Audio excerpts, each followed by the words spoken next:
On peut continuer les 19h11 ici à Casablanca.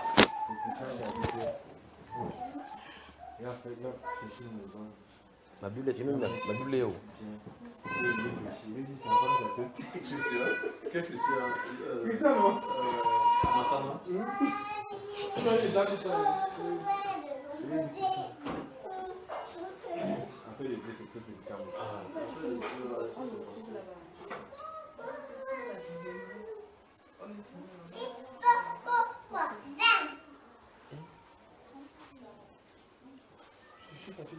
Bonsoir à Casablanca. Bonsoir. Bonsoir à Casablanca. Bonsoir. Donc on peut continuer, n'est-ce pas? Oui. Après cette pause, tu ferais bien de t'asseoir. Assieds-toi maintenant. C'est pourquoi il est venu. Viens t'asseoir ici. Assieds-toi ici, voilà. Assieds-toi, tu écoutes la parole. Hein? Et mon téléphone, ça chauffe. Hein? Voilà, comme ça fait depuis que c'est né.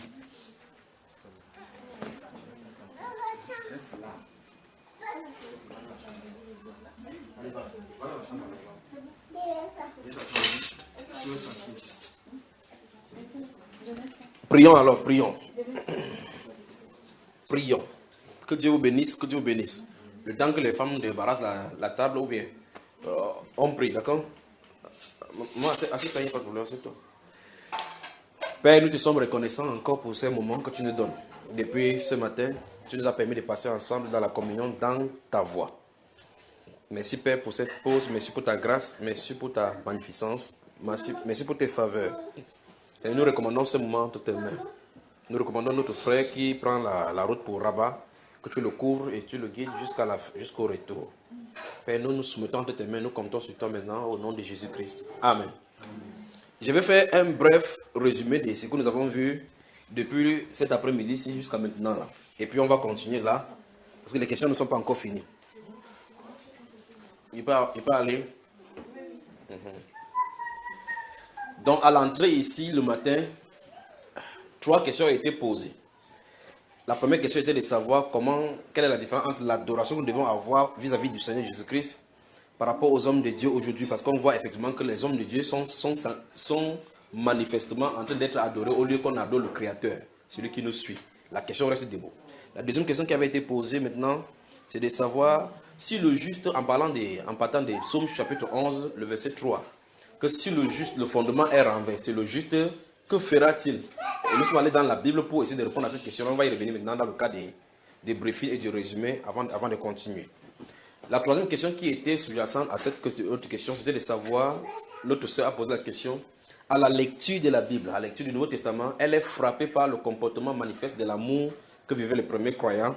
Et donc elle a vu dans les apôtres que les gens vivaient en communion. Personne n'osait dire que quelque chose lui appartenait en propre. Elle se pose donc la question, est-ce que le même christianisme, on est censé vivre cela ou bien un style de christianisme? Autrement dit, est-ce que chaque époque a sa part de christianisme? Alors elle se pose donc la question si oui ou non on peut vivre comme ça et d'autres questions qui sont liées. Voilà donc les 3 questions qui ont permis de développer dans la première partie de cette journée ce que nous avons vu. Pour ceux qui n'avaient pas été là. Que Dieu vous bénisse. Alors en guise de réponse, nous avons commencé par le psaume 119. En lisant au verset 9, nous avons vu que le psalmiste pose la question là-bas, que comment le jeune homme rendra-t-il puis son sentier? Puis on répond en se dirigeant d'après ta parole. Nous voyons donc une similitude est faite avec le psaume 119, verset 9 et le psaume 111, verset 3. Parce que dans le psaume 111, le psaume 119, verset 9, la question qui est posée est répondue directement. Comment le jeune homme rendra-t-il puis son sentier en se dirigeant? La réponse est tout juste là, en se dirigeant. Donc, là, on n'y a pas de réponse à chercher. On pose la question, si je suis sur la terre, je vais marcher comme Dieu veut. Comment faire? La réponse est dans la Bible, en se dirigeant d'après sa parole. Et nous avons signifié que dans le psaume 119, verset 105 également, la Bible dit, ta parole est une lampe à mes pieds, une lumière sur mon sentier. Donc, effectivement, la parole doit nous éclairer pour savoir comment nous allons marcher dans notre marche sur cette vie des mortels. Amen. Et donc, en équilibrant, en posant les deux psaumes sur une balance, on a vu que dans un psaume, la question est posée et est répondue, alors que dans l'autre, c'est posé et c'est non répondu. Donc, nous devons répondre à cette question-là. Et donc, nous sommes allés dans la Bible, en commençant par l'alliance que Dieu avait faite avec Israël. Nous avons vu que quand Dieu a donné la loi à Israël, en choisissant Israël comme son peuple, Dans Deutéronome chapitre 4, que nous avons lu les 2 premiers versets, il a donné l'ordre à Israël de veiller à obéir à ses lois, ses commandements et toutes les instructions qu'il leur a données, telles qu'il les a prescrits. Et après, nous sommes allés dans le chapitre 28 en lisant les bénédictions y afférentes. C'est-à-dire que si Israël obéissait au commandement de Dieu en marchant comme Dieu veut, Dieu s'est donné l'engagement de leur bénir sur toutes sortes de bénédictions. Et là, nous avons commencé à corriger certains fondements. Le verset 13 de Deutéronome 28, nous avons vu que il est dit que si tu écoutes ma voix, si tu obéis, je ferai de toi la tête et non la queue. Et nous sommes glissés là-bas pour dire, certains fondements ont été glissés. Et puis les gens disent au milieu de l'église aujourd'hui en disant que confesse que je suis la tête et non la queue. Or, il n'est pas question de confession là-bas comme nous avons vu, il est question d'obéir au commandement de Dieu. La fin du verset 14, avant que le verset 15 continue par les malédictions au cas contraire que Israël n'obéirait pas à sa parole. La fin du verset 15 nous dit, du chapitre 28 de Deutéronome, disait exactement qu'il ne faut pas qu'Israël quitte la loi et s'attache à des idoles, à d'autres dieux. Nous sommes allés dans les 4 chapitres dont je vous ai dit, en brossant les idées qu'ils étaient. 1 roi chapitre 16, chapitre 17, chapitre 18. Nous avons vu effectivement qu'Israël va tomber sous Akab. Le roi Akab qui avait épousé une femme appelée Jézabel. Elle va ensorceler toute la province, tout l'état de la Samarie, au point où les prophètes de l'Éternel qui servaient l'Éternel avaient été détruits par l'épée. Et elle avait établi en lieu et place 450 prophètes d'une part et 400 de l'autre côté. Donc 850 prophètes qui lui servaient d'intérêt dans son abomination. Et on comprend donc en territoire israélien où se trouvait le Dieu d'Abraham, le Dieu d'Isaac et Jacob, se trouvait en plein lieu de culte à d'autres dieux. Une idolâtrie qui a entraîné Israël à ne plus connaître quelle était la différence. Dieu va prophétiser donc par le prophète Élie de la famine qui devait avoir lieu. Et nous avons vu qu'au chapitre 18, verset 1, que Dieu, le moment de la famine arrivé, au terme de la sécheresse, Dieu va donner l'ordre à son serviteur d'aller proclamer.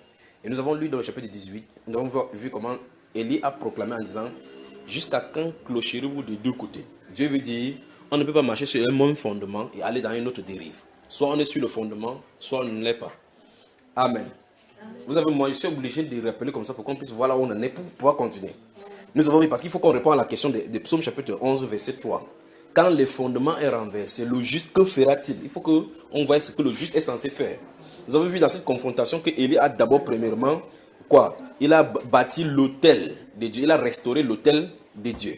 Et la façon dont il a bâti l'autel, il a pris 12 pierres représentant les 12 tribus d'Israël, conformément à ce que Josué il avait fait quand il devait traverser le Jourdain en prenant 12 pierres pour déposer là-bas. Et Dieu lui avait révélé. Il a dit, c'est sur ta parole que j'ai fait ceci, ô Éternel. Et puis avant de finir, le feu était sorti du ciel pour consumer l'Holocauste, pour montrer que Dieu a agréé cela. Et il a dit donc à Israël que jusqu'à quand clocherez-vous des deux côtés? Si Baal est Dieu, allez vers lui. Si c'est l'Éternel qui va être Dieu, allez vers lui. Donc, et le peuple n'a rien dit. Lorsque Élie a prêché là-bas par rapport à la divinité de notre grand Dieu Sauveur, les gens ne comprenaient pas parce que les choses ont été mixées. En plein Israël, où ils avaient l'authenticité du vrai Dieu, ils avaient la loi des autres nations, n'en avaient pas cette loi-là. Ils se trouvaient en plein dans la confusion. Alors, au moment où les fondements sont dispersés, nous voyons effectivement que plusieurs voix s'élèvent et n'importe qui peut faire n'importe quoi.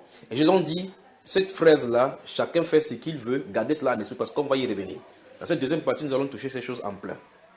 Après avoir défini ainsi, nous sommes allés ensuite dans le Nouveau Testament en voyant cette même principe-là boosté dans le Nouveau Testament. Nous avons vu que l'apôtre Paul, dans 1 Corinthiens chapitre 3, verset 9 à 11, a dit que Dieu lui a donné la grâce d'être comme un sage architecte. Il a posé le fondement comme un sage architecte. On voit donc que comme Moïse avait pris le soin d'imposer la loi à Israël et dit de marcher sur cette base-là, l'apôtre Paul est aussi le Moïse du Nouveau Testament. C'est à qui Dieu a donné la base pour pouvoir fonder les chrétiens. Et sur ce, nous avons lu, il a dit, aucun autre fondement ne peut plus être posé parce qu'il a déjà posé ce fondement. Et au chapitre 2 des Éphésiens, nous avons lu au verset 20 qu'il a cité en disant que les chrétiens sont bâtis sur le fondement qu'ils ont posé. Donc il n'y a plus un autre fondement à poser. Je peux continuer dans le résumé. Par la suite, nous sommes allés voir dans le livre d'Actes des Apôtres chapitre 20 à partir du verset 17, on dit que pendant des millénaires, il envoya chercher les anciens d'église à Éphèse pour qu'ils viennent. Là-bas, étant venu là-bas à Éphèse, il a commencé à leur dire, qu'il faut qu'ils prennent garde de la manière dont ils ont réussi parce que bientôt il va quitter la scène. Et sur cette parole-là, il leur a dit qu'il leur a annoncé tout le conseil de Dieu sans en rien cacher. Et cela nous donne l'assurance de comprendre que si un chrétien vient enseigner n'importe quoi aujourd'hui, ça doit se reposer sur le fondement. En allant dans la Bible, on doit retrouver cela dans la Bible. Il n'y a plus rien de nouveau à ajouter, ni rien de quoi que ce soit à retrancher. Donc, le conseil a été annoncé totalement. Et nous avons vu dans 1 Corinthiens chapitre 15, versets 1 et 2, l'apôtre Paul dit que l'évangile qu'il a prêché et dans lequel on persévère, si on retient tel qu'il avait donné, autrement on aura cru en vain. Au verset 11, il dit que ce soit les autres apôtres, que ce soit lui, voilà ce qu'il prêche, c'est la même chose qu'il prêche, et c'est à ça qu'on a cru. Et pour confirmer cela, il a dit qu'il a reçu cela par révélation. Nous avons étudié Galates chapitre 1, le verset 6 à 8, puis le 11 à 16, où il dit, cet évangile qu'ils ont prêché est tellement parfait que eux-mêmes ne peuvent plus changer, même pas un ange ne peut plus changer. Et il a dit qu'il a reçu sa part par révélation, que le Seigneur Jésus-Christ lui a apparu lorsqu'il avait mis à part pour annoncer cet évangile-là. Il n'a pas monté pour aller consulter la chaîne, il n'a pas appris ça d'un homme. Donc en clair, les premiers apôtres annonçaient la même chose et après avoir posé la fondation, ils ont laissé le relais à d'autres de continuer sur ces fondements-là. En répondant à la question, le fondement est renversé à quel moment? Lorsque les bases fondamentales, les principes qui ont été mis sur pied ont été bafoués. Donc, ça veut dire, pour savoir si le fondement est respecté, je dois aller dans la Bible, je vérifie si ce qu'on nous enseigne, c'est ce que la Bible dit. C'est pas ça que vous me saisissez. Par conséquent, nous avons pris un exemple ici par rapport à la dîme, par exemple. Nous avons vu que ce n'est pas dans le fondement chrétien. Parce qu'eux, ils n'ont jamais enseigné ça. Aucun chrétien de la Bible n'a jamais payé de la dîme. Donc, ça veut dire que c'est un faux fondement. C'est une mauvaise chose qui a d'être conçue au milieu des chrétiens qu'il en est ainsi. Nous voyons effectivement qu'au milieu chrétien, aujourd'hui, on dit que quand on ne vient pas chez le serviteur de Dieu, les mains vides. On ne vient pas chez le prophète de Dieu, les mains vides. Vous allez dans la Bible et dans l'ancienne alliance, ce n'est pas ce que ça en train de dire. Donc, c'est un faux fondement. Il y a les gens qui ont introduit des sectes pernicieuses par cupidité pour essayer de trafiquer au moyen des paroles trompées pour avoir de l'argent. Donc, la saine doctrine donc, est le fondement du principe chrétien des apôtres. C'est sur ça qu'il va commencer maintenant. La saine doctrine est le fondement du principe des enseignements des apôtres. La saine doctrine. Souvenez-vous de ces mots-ci. Saine doctrine. C'est là le principe et la base du fondement chrétien. Donc, avant de commencer donc, dans le livre dans la deuxième partie du Nouveau Testament, nous avons commencé à voir dans le livre de Matthieu chapitre 28. Nous avons commencé au verset 19 jusqu'au 20, où le Seigneur Jésus-Christ a dit, allez et faites de toutes les nations des disciples, baptisant au nom du Père, du Fils et du Saint-Esprit, et enseignez-leur à observer tout ce que je vous ai prescrit. Nous nous sommes arrêtés là-bas et commentés en disant, Jésus, en quittant la scène, a établi ses disciples d'enseigner ce qu'il leur a prescrit. Il n'a pas dit que chacun peut enseigner ce qu'il veut.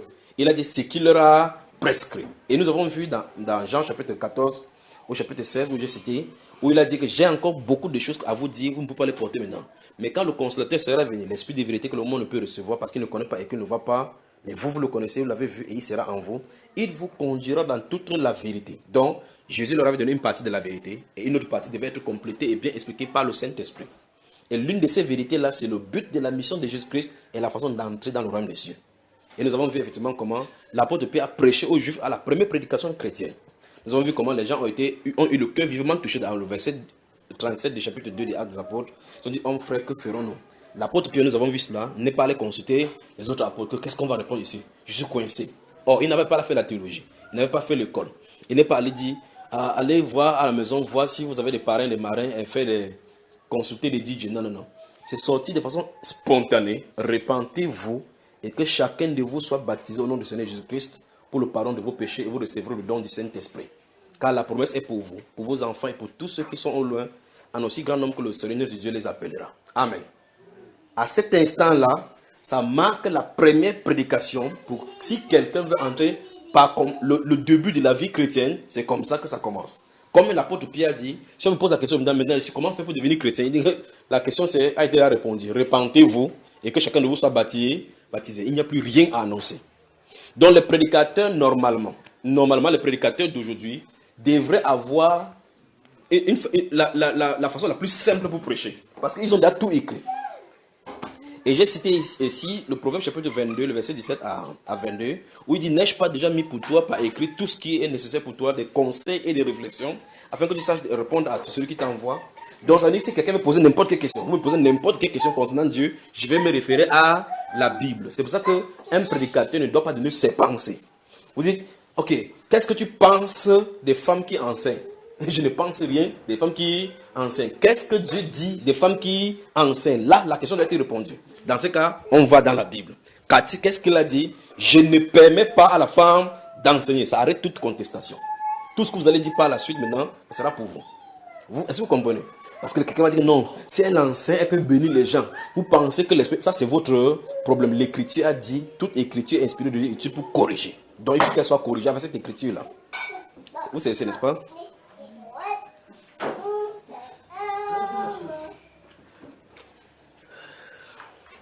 On peut avancer maintenant.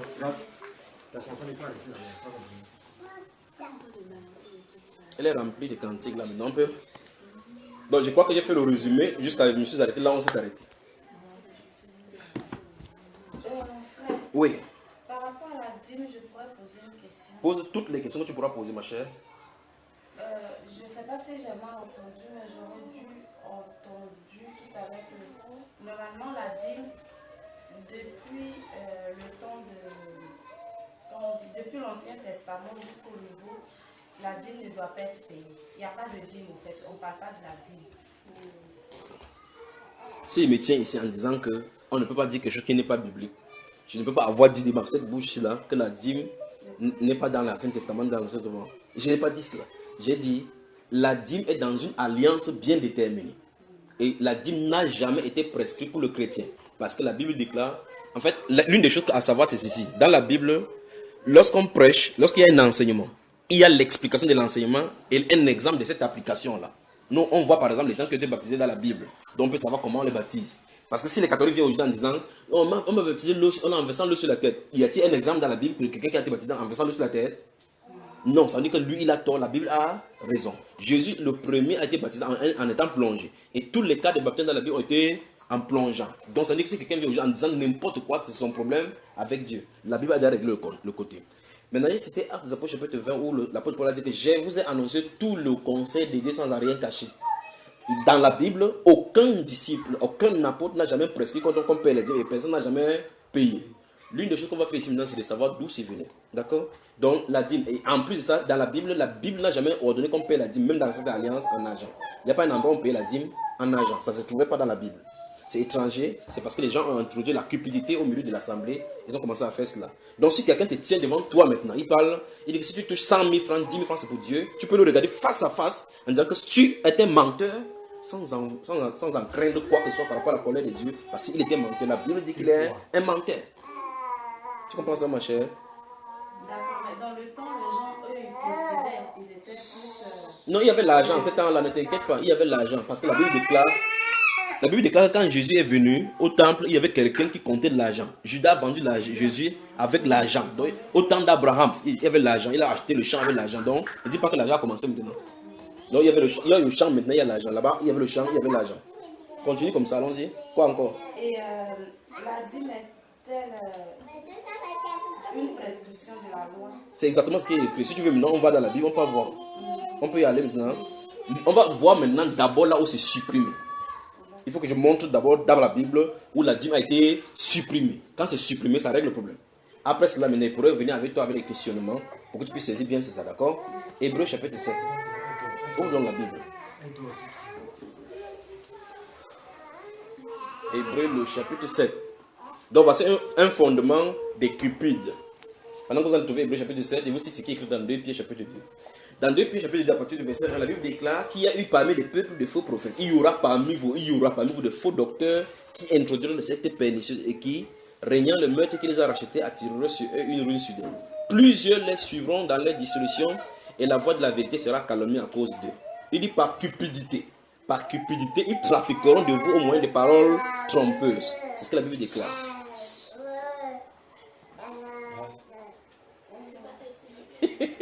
C'est eux qui chantent depuis 5 ans. Ouais. Bon, on y va. Hébreu. Tu as trouvé Hébreu? Je crois que vous allez pouvoir lire avec la lumière là. Hébreu. Le chapitre 7, c'est ce qu'il dit. Ok, chapitre 7 d'Hébreu.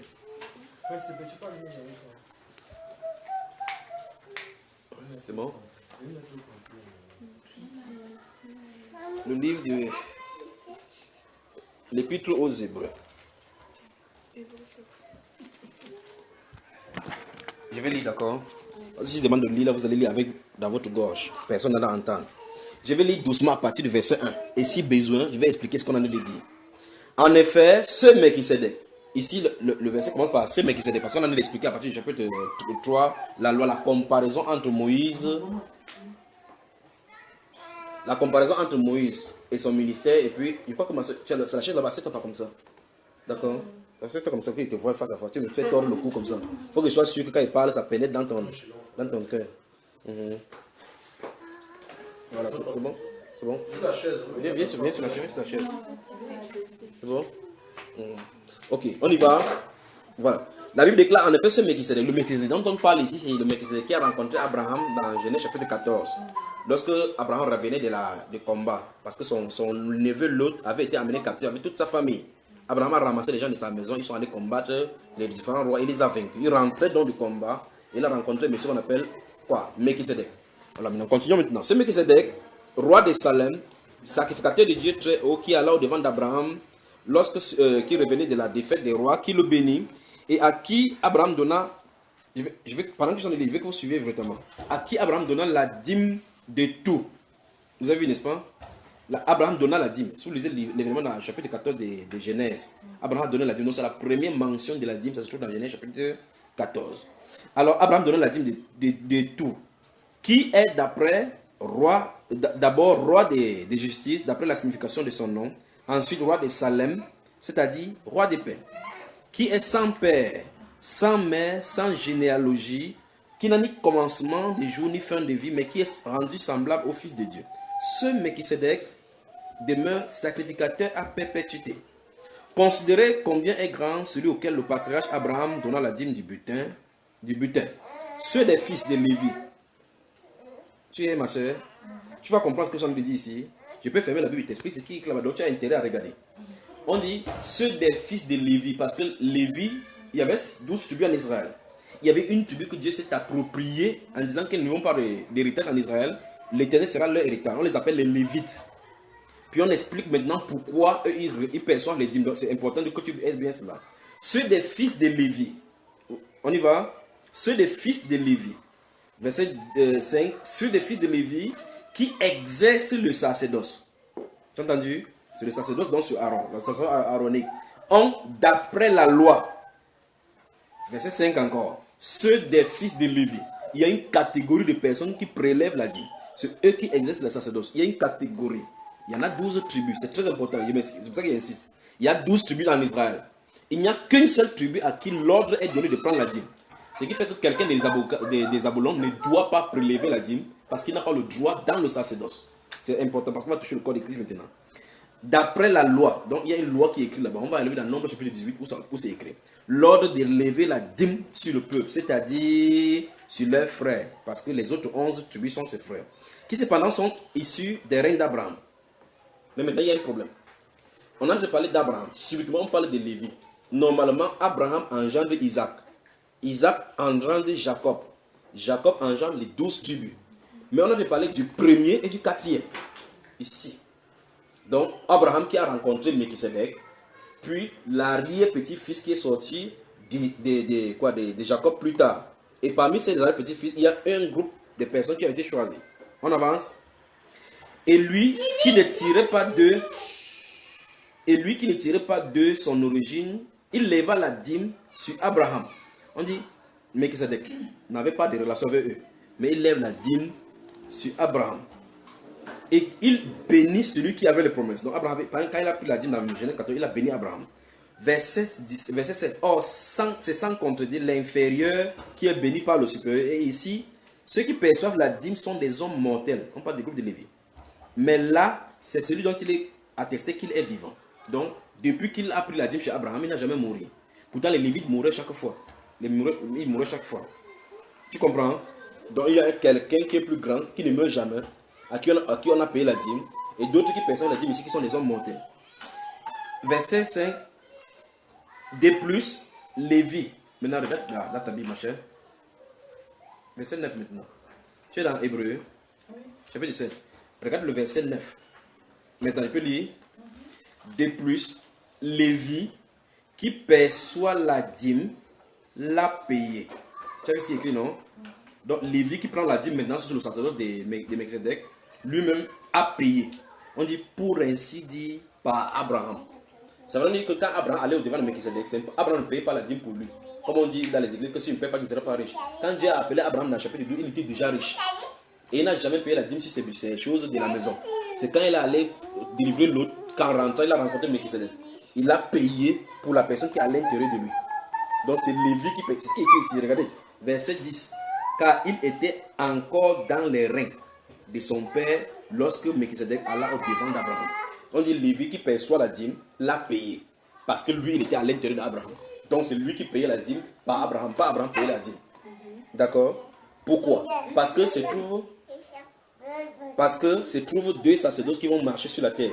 L'ancienne alliance, appelée sacerdoce lévitique, et la nouvelle alliance, appelée sacerdoce Melchizedek. Il montre par là que le seul qui lie les deux sacerdoces, c'est Abraham.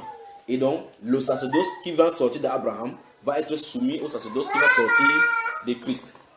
C'est compris? C'est donc pour ça que c'est Lévi. On ne dit pas que c'est Jacob qui a payé. On ne dit pas que c'est Isaac qui paye la dîme. On ne dit pas que c'est Simeon, c'est Joseph. On dit c'est Lévi. Pourtant, Abraham va engendrer Isaac. Isaac va engendrer Jacob. Jacob va engendrer 12. Mais on dit c'est Lévi qui paye la dîme. Pourquoi c'est Lévi seul alors que tous les enfants se trouvaient en Abraham? Vous comprenez, n'est-ce pas? Verset 11. Si donc la perfection avait été possible par le sacerdoce lévitique. Verset 11. Si donc la perfection avait été possible par le sacerdoce lévitique. Vous y êtes? Car c'est sur ce sacerdoce que repose la loi donnée au peuple. Donc la loi que Dieu avait donnée au peuple, ce sont les Lévites qui devaient gérer. Et on a vu qu'ils ont, d'après cette loi-là, il y a des choses qui sont écrites, leur droit d'onction, qui devaient percevoir la dîme du peuple. On dit, si donc la perfection avait été possible par le sacerdoce lévitique, car c'est sur ce sacerdoce que repose la loi donnée au peuple, qu'était-il encore besoin qu'il parût un autre sacrificateur selon l'ordre de Melchizedek et non selon l'ordre d'Aaron? Premier sacerdoce, le type c'est Aaron. Donc on dit le souverain sacrificateur c'est Aaron. Deuxième sacerdoce, le souverain sacrificateur c'est Melchizedek. Donc il y a deux alliances. Première alliance, on appelle l'ancienne alliance. Le chef c'est Aaron. Deuxième nouvelle alliance, c'est nouvelle alliance dans laquelle nous sommes. Le chef c'est Melchizedek. Le chef Aaron dans l'ancienne alliance, on lui a donné les Lévites pour travailler avec lui. Et ils ont le droit d'onction dans l'ancienne alliance. Le nouveau sacerdoce maintenant, par Melchizedek, il est le seul souverain sacrificateur et les autres tous sont des sacrificateurs. Il n'y a pas de Lévite par ici. Tu vois la chose, n'est-ce pas? Ok. Verset 12. Car le sacerdoce, il veut que nous disions, toi tu me lis maintenant. Lis-toi maintenant, ma chère. Qui peut lire alors? Verset 12, mon cher frère. Puisque le ministère. Donc, le chapitre 7, verset 12. Hébreu combien? Chapitre 7, verset 12 maintenant. Hébreu 7. Hein. Voilà. Donc depuis on tu étais où? Hébreu Car 7, le chapitre 12. sacerdoce était chargé nécessairement aussi, il y avait en charge Il y a de loi. des lois. Il y Et a- ok. On dit le sacerdoce étant changé. Quel sacerdoce est changé? Quel? Des Lévites. On a dit que les Lévites avaient un sacerdoce dans lequel ils avaient le droit de prélever la dîme. Et on explique que ce sacerdoce est comment? Changé. Et on dit nécessairement. Si ce sacerdoce est changé, nécessairement il y a aussi changement de loi. C'est pas ce qui est écrit. Donc, là où se reposait, vous allez payer les dîmes. Vous allez donner tel sacrifice. Ça a été. Et donc, introduction d'une nouvelle alliance. La Bible explique en disant cette nouvelle alliance-là a été introduite par Melchizedek, plus excellente que celui qui a été changé. Maintenant, je ne comprends pas comment on peut dire on est sous la nouvelle alliance. Mais on pas dans l'ancienne alliance, on ne peut pas regarder parce qu'il y a l'argent. Parce qu'il y a l'argent. Parce qu'il y a l'argent. On ne peut pas puper à l'intérieur. Tu poses la question à un pasteur que tu prends les dîmes. Tu es un lévite. Il dit oui. Mais la Bible déclare que nous tous, nous sommes membres de corps les uns les autres. Quel est le verset dans la Bible? C'est là où on touche le fondement. Quel est le verset dans la Bible qui dit que toi, pasteur, tu es un lévite? Parce que la Bible déclare que moi je ne suis pas. Parce qu'en Israël, on distinguait clairement les tribus. Benjamin, Naphtali, Zaboulon, Lévi, Siméon, Dan, ainsi de suite, Judas. Ben, on avait distingué ça. C'était que tu savais très bien que comme tu es né là-bas, jamais tu n'occuperas le poste de Lévi. Nous sommes d'accord? Alors, est-ce qu'il y a un verset qui dit à un pasteur qu'il est Lévi? Le corps de Christ est divisé comment? Le corps de Christ est divisé seulement en deux parties. La tête et le corps. Point final. Et la tête, c'est seulement Jésus. Le corps, c'est l'ensemble des croyants. Et chaque croyant dans le corps a sa place. Le pasteur a sa place. Comme il est pasteur, ça ne veut pas qu'il soit supérieur à un autre. Parce que dans ton corps, le seul membre qui est supérieur, c'est la tête. Tous les autres sont là, font fonction et suivent ce que la tête va ordonner. Dans le corps humain, c'est une prophétie du corps de Christ. Et donc, le pasteur a un rôle à l'intérieur. Et ce rôle-ci se s'entremêle avec d'autres rôles. Parce que la main a besoin du pied. Si la tête dit, je vais boire de l'eau. Voilà l'eau là-bas. L'œil doit voir là où l'eau se trouve. L'œil a joué son rôle. Quand il envoie l'information, ce n'est pas lui qui va chercher. La tête va décider qu'il faut aller prendre cette eau. Maintenant, il faut que quelqu'un entre en action. C'est celui qui fait pour marcher, pour arriver là-bas, qui va marcher. Tu ne veux pas marcher avec tes oreilles. Nous sommes d'accord. Si tu marches avec ton ventre, c'est que tu es le serpent. Nous sommes d'accord. Le pied doit faire son rôle. Quand l'œil a vu son rôle, il a vu. Tu as détecté là où ça se trouve. Son rôle est terminé. Maintenant, ton pied va faire le mouvement. Quand tu arrives là-bas, ce n'est pas avec le pied que tu prends, ni avec la bouche. Ta main, son rôle est terminé, le rôle du pied. Après, maintenant, la même tête commande à la main d'avancer. La main avance quand il prend. Le rôle de la main est terminé. Il faut maintenant boire cette eau pour que tout le corps soit satisfait. Quand tu mets dans la bouche comme ça, tu ne bois pas avec le nez, ni avec les yeux, ni avec les oreilles. Tu ne verses pas l'eau dans l'oreille. C'est que tu es possédé. N'est-ce pas? Tu mets dans la bouche. Quand tu mets dans la bouche, tu enlèves. La main est terminée. Ça reste maintenant à l'autre aussi d'avancer. La langue fait. Quand ça fait waouh, tu entends comment ton corps fait. Quand ça dit tout le monde est satisfait.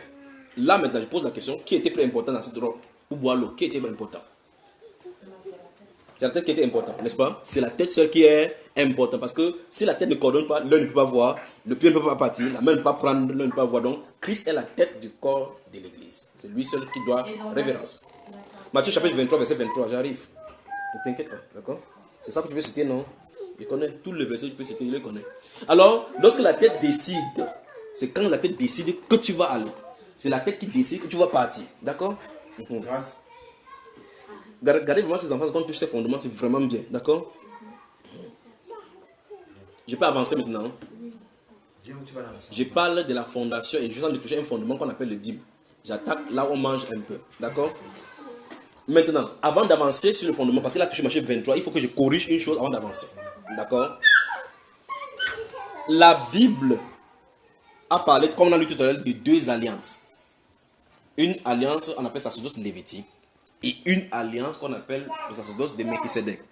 Chacune de ces deux alliances est introduite par le sang, est inaugurée par le sang. Quand Moïse avait fait le sacrifice avec le peuple, quand la loi était là, il a dû prendre la branche d'hysope, plonger dans le sang pour sanctifier le peuple, sanctifier les hommes pour que ça puisse entrer en service. Donc, il inaugure cela avec du sang. Quand Jésus était sur la terre, il marchait là-bas dans le temple, il parlait avec les gens, il n'y a pas la nouvelle alliance. D'accord? La nouvelle alliance n'était pas encore fonctionnelle. Lorsque Jésus va à la croix, il meurt. Lorsqu'il fait son sang, lorsqu'il ressuscite, à cet instant, la nouvelle alliance entre en action. Donc, première chose que vous devez savoir, avant d'avancer dans la fondation, c'est que quand Jésus marche sur la terre, l'église ne se trouve pas encore sur la terre. C'est bien compris? Voilà. Donc, lorsque nous avançons dans l'église, l'église commence dans Actes des Apôtres au chapitre 2. La fondation doit être bien comprise.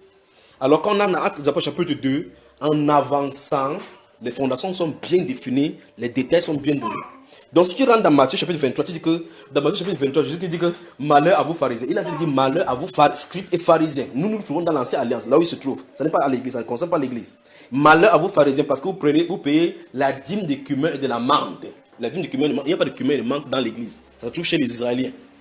Il dit, et vous oubliez ce qui était plus important dans la loi, la justice, et ainsi de suite. N'est-ce pas? Quand il dit malheur, il dit c'est ce qu'il fallait faire.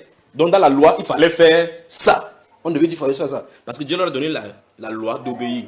Personne n'obéissait à la loi. Il partait chercher seulement son intérêt, comme les pasteurs sont fait aujourd'hui. Jésus dit que vous devez faire ça. Mais vous vous contentez sur la dîme, sur la dîme, sur la dîme. Alors qu'il fallait vous contenter sur la justice. Parce que quand il était lévite, qu'est-ce qu'il faisait? Il savait qu'il parlait dans la loi, il parlait de lire que je dois prendre l'argent. Je dois prendre la dîme. Je dois prendre la dîme. Il comptait sur la dîme. Alors que quelque chose lui donnait aussi que voici ton devoir. Tu dois expier le péché du peuple. Tu dois leur enseigner à marcher dans ce qui est pur, dans ce qui est impur. Tu comprends cela, n'est-ce pas? Pour qu'ils puissent l'avoir. Mais qu'est-ce qu'ils partaient faire? Ils allaient dans la loi, ils prenaient plutôt ce qui les avantageait pour la nourriture qu'on avait demandé, le droit d'onction. Je suis lévite, donne-moi la nourriture. Dieu a dit qu'on lui donne la nourriture. Il dit malheur à vous parce que vous avez la laine qui est là, vous prenez seulement la dîme. Vous payez la dîme des cumin, dîme ici. Vous oubliez la fidélité, la justice. Donc il fallait enseigner ça d'abord. Il fallait. Il n'a pas dit qu'il faut. Donc souligne maintenant, fallait. Allons-y. Souligne, Matthieu 23 que tu as pris là tout à l'heure. Vous y êtes. Souligne maintenant. Il dit prends le bic, souligne, entoure la fallait. Dans Matthieu 23, verset 23. Il faut entourer ce qu'il fallait. Pour qu'on comprenne ce que Jésus disait, il n'est pas en train de dire que vous devez. Parce que pendant qu'on est lui-même, il n'a jamais payé ça. Ses disciples, alors qu'il était là, n'ont jamais payé. L'enfant là, donne-lui ce qu'il veut pour qu'on avance ces choses. Parce qu'il ne peut pas parler avec le bruit. Je veux que vous soyez concentrés sur ces choses-ci.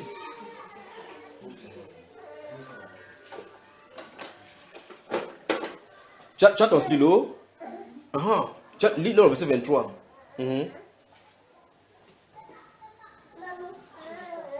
Tu ne vois pas, hein?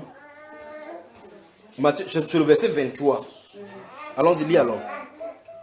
Malheur à vous, scribes et pharisiens hypocrites. Regarde-moi maintenant. Parce Regarde-moi. Je veux que tu me montres un scribe ici et un pharisien. Au milieu des chrétiens. Ils se trouvent ici. Les pharisiens se trouvent où? Non, il n'y a pas de chrétiens pharisiens. Ça ne se trouve pas. Ça se trouve dans l'ancien. C'est en l'ancien alliance, ça se trouve. Alors, les malheurs à vos scribes et pharisiens hypocrites. Parce que vous payez la dîme de la menthe et de du la cumin. menthe Du cumin. et de la nette. De la nette, oui. C'est la lettre. Oui, oui. Du cumin. Oui. Et que vous laissez ce qui est Plus important. dans la loi. 1. La justice, 2. la miséricorde 3. et la fidélité. La fidélité. Voilà. C'est là qu'il fallait pratiquer. C'est ça qu'il fallait pratiquer. Sans oublier les autres Sans choses. négliger Les autres choses. Souligne, c'est cela qu'il fallait pratiquer. C'est ça, ce qu'il fallait. Pas ce qu'il faut. Tu as vu, là où c'est qu'il fallait. Parce que Jésus n'est pas venu. Jésus, écoutez très attentivement maintenant. Jésus n'est pas venu sur la terre pour dire pratiquer la loi de Dieu. Ce n'est pas ce qu'il est venu faire. Jamais. Nous avons vu dans la première partie comment les prophètes étaient envoyés pour faire, chaque fois que les gens quittaient la voie, les prophètes venaient dire rentrez sous la loi. Rentrez pour obéir à ce que Moïse avait dit. Jésus n'est pas venu dire cela. Jésus est venu dire maintenant qu'il est écrit dans les prophètes. Il est écrit des mois comme ça que je dois faire tes choses. Il vient, il dit aujourd'hui cette parole est accomplie. Il est venu accomplir ce que disaient justement les Écritures.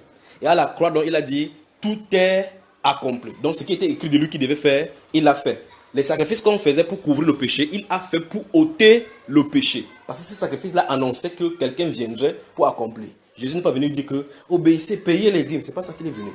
Quand il est venu avec son sang, ça a supprimé cette ancienne alliance. Et introduit donc la nouvelle qu'on appelle la nouvelle alliance selon le Melchisédek. D'accord? Et dans cette alliance, donc maintenant, allons dans 1 Pierre chapitre 2, le verset 9. 1 Pierre. Je crois que je vais t'aider à ouvrir rapidement. Rapidement. Oui, c'est tout juste après ça, oui. Après ça, tu vas voir Jacques. Après Jacques, tu as 1 Pierre. Chapitre 2. Il faut qu'elle trouve d'abord, on te donne le verset. Tu ne peux pas devancer quelqu'un. Donc, en temps, tu commences à lire tous les versets en attendant. 1 Pierre, chapitre 2. Voilà. Maintenant, nous sommes au chapitre 2. On va lire le verset 9. Qu'est-ce que ça dit, mon cher? Verset 9. À haute voix, mon frère. Vous, Oui. au contraire, Oui. vous êtes un peuple choisi, 1. des prêtres, Des prêtres. noyau d'une nation sainte, Oui. un peuple racheté, en fou, de proclamer les louanges de celui qui vous a appelé Des ténèbres à son admirable lumière. à sa merveilleuse lumière. Alors, donc, la Bible nous dit dans cette version-ci que vous êtes une race élue, un sacerdoce royal. C'est écrit sacerdoce royal. Regarde ici. Comme on a de parler des choses importantes, tu as de regarder quelqu'un qui a de communiquer. C'est ici que ça se passe. Ici. Non, ne sois pas de constater. Oui, c'est ici. Ici. Donc, il dit vous êtes une race élue, une nation sainte, un peuple choisi, un sacerdoce royal. Il dit mais vous les chrétiens, eux, ils étaient sous le sacerdoce lévitique. Vous êtes maintenant les sacerdoces royales. Donc, on est des fils et des filles du roi. Dans nos corps, donc, le fait que je sois de prêcher comme ça, je ne suis en rien différent de toi. C'est un rôle qui m'a été donné. Quand j'ai fini mon rôle, si tu as ton rôle à jouer, tu joues en faveur du corps pour que tous les membres du corps en soit édifié. C'est en cela donc le corps de Christ, les membres forment un seul tout, dans la totalité. Alors donc, deux alliances se présentent. L'alliance sur Aaron et l'alliance sous le Seigneur Jésus qui est le souverain sacrificateur. Dans l'ancienne alliance, il y avait le souverain sacrificateur Aaron et il y avait les autres sacrificateurs des classes inférieures. Puis il y avait les Lévites qui devaient les assister. Ici, il n'y a qu'un seul souverain sacrificateur sans les assistants. Tous donc sont sacrificateurs. Tous sont sacrificateurs et un seul souverain sacrificateur. Voilà la différence. Ici donc, c'est une nation, un pays. Ici, c'est un peuple dans des différentes nations. Un par-ci, un par-là. Il n'y a pas une tribu ici. Voilà la différence. Ici, dans cette autre alliance, il fallait être israélite. Sans être israélite, tu n'appartiens pas à un peuple. Ici, c'est dans telle nation. Il prend un chez les Grecs, deux chez les Ivoiriens, l'autre là-bas. Tu as vu ça? On mélange. Et à cet instant, quand vous entrez dans le corps, il n'y a plus de nationalité. Nous parlons le langage du ciel. D'accord? Là-bas, il fallait être juif. Amen. Tu as encore quel pion à jouer pour la dîme? Encore? Tu n'as plus de pion à jouer. Donc, c'est un mauvais fondement. La dîme, c'est un mauvais fondement pour le chrétien. Il faut balayer ça. On peut avancer maintenant. On peut avancer. Vous n'êtes pas d'accord? Non, on avance. Pourquoi tu pleures? Si c'est que ça marche, si c'est que ça ne sonne pas, il faut parler. Si c'est clair, il faut vous qu'elle fasse quoi? Bah, tu as lu Malachie chapitre 3 verset 10. Tu n'as jamais lu ça, hein? Bon, maintenant, si tu ne me poses pas de questions, moi je vais te poser des questions. Pour que ça soit plus clair, d'accord? Ouais. Oui. Il y a plusieurs versets qui parlent de la dîme. Où ça? Oui, ça c'est clair que le plus de versets parlent de la dîme. Tu veux qu'on en lise, qu'on Je vais vous donner les versets là pour qu'on puisse lire. lit pour voir ce qu'il en est? Ok, il n'y a pas de problème. Commençons par le commencement. Même Paul, Les enfants, même Paul parlait de la dîme. S'il faut donner seulement la dîme, tu vas donner toute ta maison un jour. Arrêtez les enfants qu'on parle bien de ces choses. Tu vas donner toute ta Regardez. La dîme que tu vois là. Dîme, n'est-ce pas? Dîme, ça veut dire dixième partie. Un dixième, d'accord? Voilà. Ce que ça veut dire, dîme veut dire. Dîme veut dire que si tu as 10 et un côté, tu dois mettre ça de côté, c'est dîme. Maintenant, je vais expliquer maintenant doucement, en vous montrant des versets. En fait, ce qu'on a expliqué que ça a été aboli, s'il veut encore dans l'Ancien Testament lire, ça ne vous servira à rien parce qu'on a montré que le sacerdoce a été aboli. Mais on va quand même aller là-bas pour voir. La première mention se trouve dans Genèse chapitre 14, verset 1 à 22. La deuxième mention se trouve dans Genèse chapitre 28. Ça, cette fois-ci, c'est Jacob qui va faire la promesse à Dieu. Que si tu me donnes telle chose, je vais te donner la dîme de tout ce que tu vas me donner. Or, avant ça, il ne fait pas la dîme. Maintenant, vous ne verrez jamais dans la Bible où on paie la dîme par mois, on dit mensuel. Il n'y a pas de dîme mensuelle dans la Bible. Il n'y a pas de dîme sur ton salaire dans la Bible. Ça se trouve nulle part. D'accord? Ce qu'on va voir maintenant, c'est les choses qui sont choquantes. Il y en a 5 styles de dîme dans la Bible. On va voir tous les 5 styles là maintenant. Tu es d'accord? D'abord, tu payes quel style de dîme? Quand j'en ai, je paye. Quand tu payes. Quand tu n'as pas, tu ne payes pas. Donc, tu as les dettes de dîme. Oui. Tu as les dettes de dîme. Bon, tu payes à qui? Moi, je le dis, mais je ne considère pas le dette de dîme. Quand tu considères, donc tu dis dans ton cœur que je n'ai pas de dettes. Ah oui. Ok. Les dîmes, donc, tu payes donc, dans quel intervalle, dans quelle chronologie? Bon, je paye, je reçois mon salaire, je paye. Donc, ça veut dire normalement, si tu reçois ton salaire mensuel, tu es censé payer chaque mois. Normalement, c'est ce qu'ils disent. Qui dit? Bah, l'église, Ok. le pasteur. Bon, quand le pasteur a dit ça, maintenant, parce que tu m'as posé la question, je t'ai répondu. Quand il t'a dit ça, il t'a montré ça où? Bah, il m'a montré ça dans l'Ancien Testament. Qu'on devait payer par mois. Le dîme, Un seul la verre. dîme, pardon. Oui, Qu'il faut payer la dîme, c'est le 10e de Oui. ton salaire que tu dois payer. oui. Il t'a montré dans l'Ancien Testament qu'il faut payer le 10e de son salaire. Et après, c'est concordé avec, du moins, je peux dire confirmer avec le passage dans Matthieu 23, verset Dans ce Matthieu qu'on a lu aujourd'hui, On l'a vu tout à l'heure là. encore Ça, c'est. c'est une autre personne qui m'a montré Matthieu. Mais quand il m'a montré le Matthieu, c'est le mot fallait là aussi qui m'a un peu interpellé. Oui. Mais je n'ai pas posé la question. Tu as seulement gardé dans ton cœur. Voilà. Maintenant, je t'ai dit, maintenant, il fallait Et donc, poser problème. Je paye quand je veux. Voilà. Maintenant, là, je te pose la question. Je vais te poser beaucoup de questions. Jésus a-t-il déjà payé la dîme? Non. L'apôtre Paul en a-t-il payé? Bah, je sais pas. Je comprends pas. Pierre a-t-il payé? Non, tout c'est écrit dans la Bible. Parce que si tu dis non, c'est en fonction de ce qui est écrit dans la Bible. Parce que si c'était nécessaire pour qu'on puisse... Non, Jésus, je connais un peu son histoire, mais apôtre Paul, Oui, machin. mais tu lis la Bible, non? Oui, je lis la Quand Bible. tu lis la Bible, pendant que tu vois comment ils vivent, tu as vécu, ils ont payé ça quelque part. Aucun, dans le livre des chrétiens, là, aucun n'a. Toi, tu payes en vertu de quoi? Je paye en vertu parce que je me dis, c'est un point qui est devant moi. Donc, lui, il connaît la Bible que moi. Donc, s'il me dit... Bon, l'apôtre Paul était-il oint?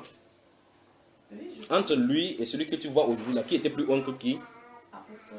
Ok, dans ces cas, pourquoi lui n'a pas pris? Comme tu dis que c'est parce que tu vois que c'est un oint qui est devant toi. Bah, parce que je ne connais pas toute la Bible et en plus, on ne nous explique pas tout. Ok, donc ce qu'on va faire maintenant, c'est qu'on va regarder les versets qui parlent de cette dîme-là dans l'Ancienne Alliance. Donc, je l'explique d'abord premièrement. Il y a d'abord la dîme, comme on vit dans Genèse chapitre 14. Là-bas, c'est Abraham. On a vu dans le Nouveau Testament qu'Abraham n'a pas payé aucune dîme le concernant. Que l'explication se trouve dans Hébreu en disant que c'était Lévi qui payait la dîme, pas Abraham. Parce que des chapitres 12 de Genèse jusqu'au chapitre 14, nulle part il n'a payé la dîme. Or, il était béni. Il n'avait jamais été maudit. Bien plus, il avait les visitations de Dieu et Dieu lui donne la promesse. N'est-ce pas? Il était riche. Et il n'a jamais pris quoi que ce soit de sa chair pour donner à Dieu par rapport à la dîme. Nous sommes d'accord. Ce qu'il a donné comme dîme ne sortait pas de ses biens parce qu'il est sorti de la maison pour aller faire la guerre. Quand il a fait la guerre, il rentrait avec les choses qu'il a prises de la guerre. C'est là où il a pris la dixième, tout ça, pour donner à Melchisedec. Et ce n'est pas lui qui ne donnait pas pour lui-même. Parce que ce n'est pas son sang, pas ses biens. C'est Lévi qui est à l'intérieur, qui payait pour dire qu'il sera soumis au sacerdoce qui vient par Melchisedec. Nous sommes d'accord, c'est ce qu'on a lu, non? Ok. Maintenant, dans la loi, ça c'est la Genèse. Dans la Genèse, il n'y a pas encore la loi. Donc il n'y a pas quelque chose qui dit. Parce que la loi veut signifier qu'on met quelque chose par écrit, des interdictions, des droits et des devoirs et des punitions y afférents au cas où on transgresse. C'est ça la loi. Maintenant, quand la loi va venir par Moïse. Dieu va faire sortir les Juifs. À partir du désir, il va leur donner les lois. La loi, ce sont les instructions et les commandements qui sont censés rejeter ou bien respecter. C'est là où on va entrer dans la loi et on va voir ce que la Bible dit par rapport à cela. Dieu a commencé à institutionnaliser de façon religieuse ces principes-là. D'accord? On peut y aller. Nombre chapitre 18. Nombre chapitre 18. J'avais ma Bible ici aujourd'hui. Ok. Nombre chapitre 18. Je vais donc expliquer donc les 5 styles de dîmes avant qu'on va les rencontrer dans la Bible rapidement. D'accord? Donc, dans la Bible, chaque fois que tu vas rencontrer chaque personne maintenant, tu vas lui poser la question que tu dois lui poser. Quand je vais finir de te montrer les 5 styles de dîmes, il faut leur demander toujours, il faut toujours te demander la question, parmi les 5 styles de dîmes, laquelle des styles tu en as de payer? Parce qu'il faut payer, il faut faire ce que Dieu a dit dans la Bible. Parce que si tu ne fais pas ce que Dieu a dit dans la Bible, tu n'as pas de le faire pour Dieu. Nous sommes d'accord? Donc je vais présenter les 5 styles de dîmes maintenant. Je vais brosser, puis on va aller dans la Bible voir. Premier style de dîmes, le peuple. Parce qu'on a vu qu'il y avait 12 tribus. Il y avait une tribu qui était au temple, la tribu de Lévi. Et dans ce temple-là se trouvaient 2 catégories. Les sacrificateurs, qui sont les descendants directs d'Aaron, et les Lévites. Donc il y avait 2 groupes dans le temple, qui avaient droit dans le temple. D'accord? Premier style de dîmes, le peuple. Le reste des peuples qui n'avaient pas le droit d'onction devaient venir verser une dîme aux Lévites. Donc, premier style de dîme, les Lévites perçoivent la dîme du peuple. Nous sommes d'accord? Deuxième style de dîme, les Lévites ayant pris cette dîme-là, donnent à leur tour la dîme de cette dîme aux sacrificateurs. Donc, tu perçois, comme tu as aussi un droit, tu payes. D'accord? Donc, le peuple paye la dîme aux Lévites. Les Lévites payent à leur tour la dîme de cette dîme-là aux sacrificateurs. Ça fait déjà 2, n'est-ce pas? Il y a la dîme pour les orphelins et les veuves. Cette dîme-là, on met dehors. Les orphelins, les veuves viennent manger avec les étrangers. Quand ils voient ça dehors, regarde bien, on met dehors. On met dehors, hors de sa porte. On dépose dehors, parce que ce n'est pas l'argent. On dépose dehors. Les orphelins, les veuves, les étrangers, même les Lévites qui passent par là, quand ils voient ça dehors, en cette année-là, on sait que ceci c'est pour nous. Ils se mettent là, ils mangent, personne ne les arrête. Ils doivent se mettre là-bas, ils mangent. Parce que c'est la nourriture. D'accord? Ça c'est 3. Donc je recommence encore. Les Lévites prennent la dîme du peuple. Les Lévites payent la dîme aux sacrificateurs. Il y a la dîme que le peuple doit sortir. Chaque personne doit sortir ça de sa maison, déposer devant sa porte pour que les Lévites, les étrangers viennent payer. Donc ça c'est la dîme aux orphelins, les veuves, les pauvres et les étrangers qui sont au milieu. D'accord? 4e style de dîme, c'est la dîme que c'est toi-même qui manges avec ta famille. D'accord? Et il y a un endroit spécifique pour manger cette dîme-là. C'est là où Dieu a fait choisir pour y faire résider son nom. Cette style de dîme-ci, tu y vas, tu pars avec ta famille, tu amènes ta dîme devant l'Éternel. Tu dis, Seigneur, je te remercie pour toutes les choses que tu m'as données, que mon champ puisse réussir. Tu manges ta dîme avec ta famille, tu te réjouis en remerciant le Seigneur. Tu as compris? C'est 4 styles de dîme. Cinquième style de dîme, c'est la dîme qu'on donne au roi du pays. Le roi doit prélever les dîmes sur toute personne comme un impôt. La dîme pour tous les peuples de son sujet. Ça, c'est le roi. Je précise bien le roi. Ça fait 5 catégories. D'accord? Bon, maintenant, quand toi tu payes laquelle? En entrant, avant qu'on entre dans le verset. Comment ça tu ne sais pas? C'est toi qui payes. Parce que tu dois payer quelque chose que tu connais. Il est dit, n'est-ce pas? Hein? Quand tu mets dans l'enveloppe, tu t'adresses comme ça là. Tu peux donner. C'est laquelle? Ça ressemble à quelle parmi les 5? Parce qu'il n'y a que les 5 ici dans la Bible. Le quatrième, ça dit quoi? C'est que tu peux manger. Non, la quatrième, c'est ce que toi-même tu peux manger. Oui. Non, la quatrième, c'est ce que toi-même tu dois manger, pas quelqu'un d'autre mange. Oui. Mais attends, tu as dit que tu payes la dîme à un oin. Comment tu dis que c'est toi qui manges? Non, mais c'est pas. Il prend pour payer. Suis attentivement. Suis attentivement. Si tu dois manger avec ta famille dans le lieu où Dieu a. Tu ne donnes pas à quelqu'un. C'est toi qui manges. Je ne sais pas si tu comprends ce que je dis. C'est toi qui dois manger avec ta famille à un endroit bien précis. On ne mange pas ça n'importe où. Tu manges ça chez toi, c'est une faute. Tu manges ça en public, c'est une faute. Tu dois aller là où Dieu, je cite bien l'écriture, là où Dieu a choisi pour y faire résider son nom. Là maintenant on va expliquer ce que veut dire pour y faire résider son nom. Et tu dois devoir m'expliquer là où Dieu a choisi sur la terre pour y faire résider son nom. Ce n'est qu'en cet endroit-là qu'il agresse là. Parce qu'il a dit, lorsque c'est dans le pays, personne ne doit plus faire n'importe quoi. C'est là où il a choisi pour y faire résider son nom. D'accord? Donc je commence encore. Quel style de dîme tu payes? Le quatrième. C'est-à-dire, tu vas. Non, c'est-à-dire, tu vas dans ta famille, là où Dieu a fait résider, pour y faire résider son nom. Tu manges ta dîme, toi-même. Est-ce que c'est sérieux ce que tu as de faire, ma soeur? Je ne sais pas. Non, il dit, est-ce que c'est sérieux ce que tu as de dire là? Est-ce que tu es arrivé là-bas, tu as mangé ça? Je veux dire que oui, parce que ma dîme contribue à... Suis attentivement, ne dis pas. On dit que tu dois manger, on n'a pas dit que tu contribues. On dit quand tu arrives, si c'est la banane. Si je dis je contribue, comment je dois la manger? Je n'en sais rien. Mais si je dis je contribue, c'est que l'église participe à beaucoup de choses, on achète plein de trucs. Suivant encore une fois de plus, l'église c'est une autre chose. Dans cette dîme-là. Mais c'est à l'église que je donne. Bon, non, j'arrive. Avec ma famille non. Pour aller manger ou quoi que ce soit. Non, je n'en sais rien. Non, suis attentivement. On a voulu expliquer pour qu'on comprenne. L'écriture a dit qu'on ne doit rien y ajouter. Si je dois prier conformément aux écritures. Si je dois vous baptiser, je dois vous montrer que dans la Bible, on baptise comme ça. Si ce n'est pas comme ça, ce n'est pas l'écriture. Dieu dit, le quatrième style de dîme, tu dois manger avec ta famille. Il n'y a personne hors de la famille là-dedans. Ça veut dire que toi, tes enfants, tes frères, autres, c'est vous qui mangez ça. 1. C'est vous qui mangez. 2. Dans le lieu où il a fait résider son nom. Je recommence encore. Est-ce que tu manges avec ta famille là-bas? Il ne s'agit pas de contribution. Donc d'abord, il y a une faute, n'est-ce pas? Avançons dans le deuxième cas. Là où Dieu a fait résider son nom sur la terre, c'est où? C'est un problème encore une fois de plus.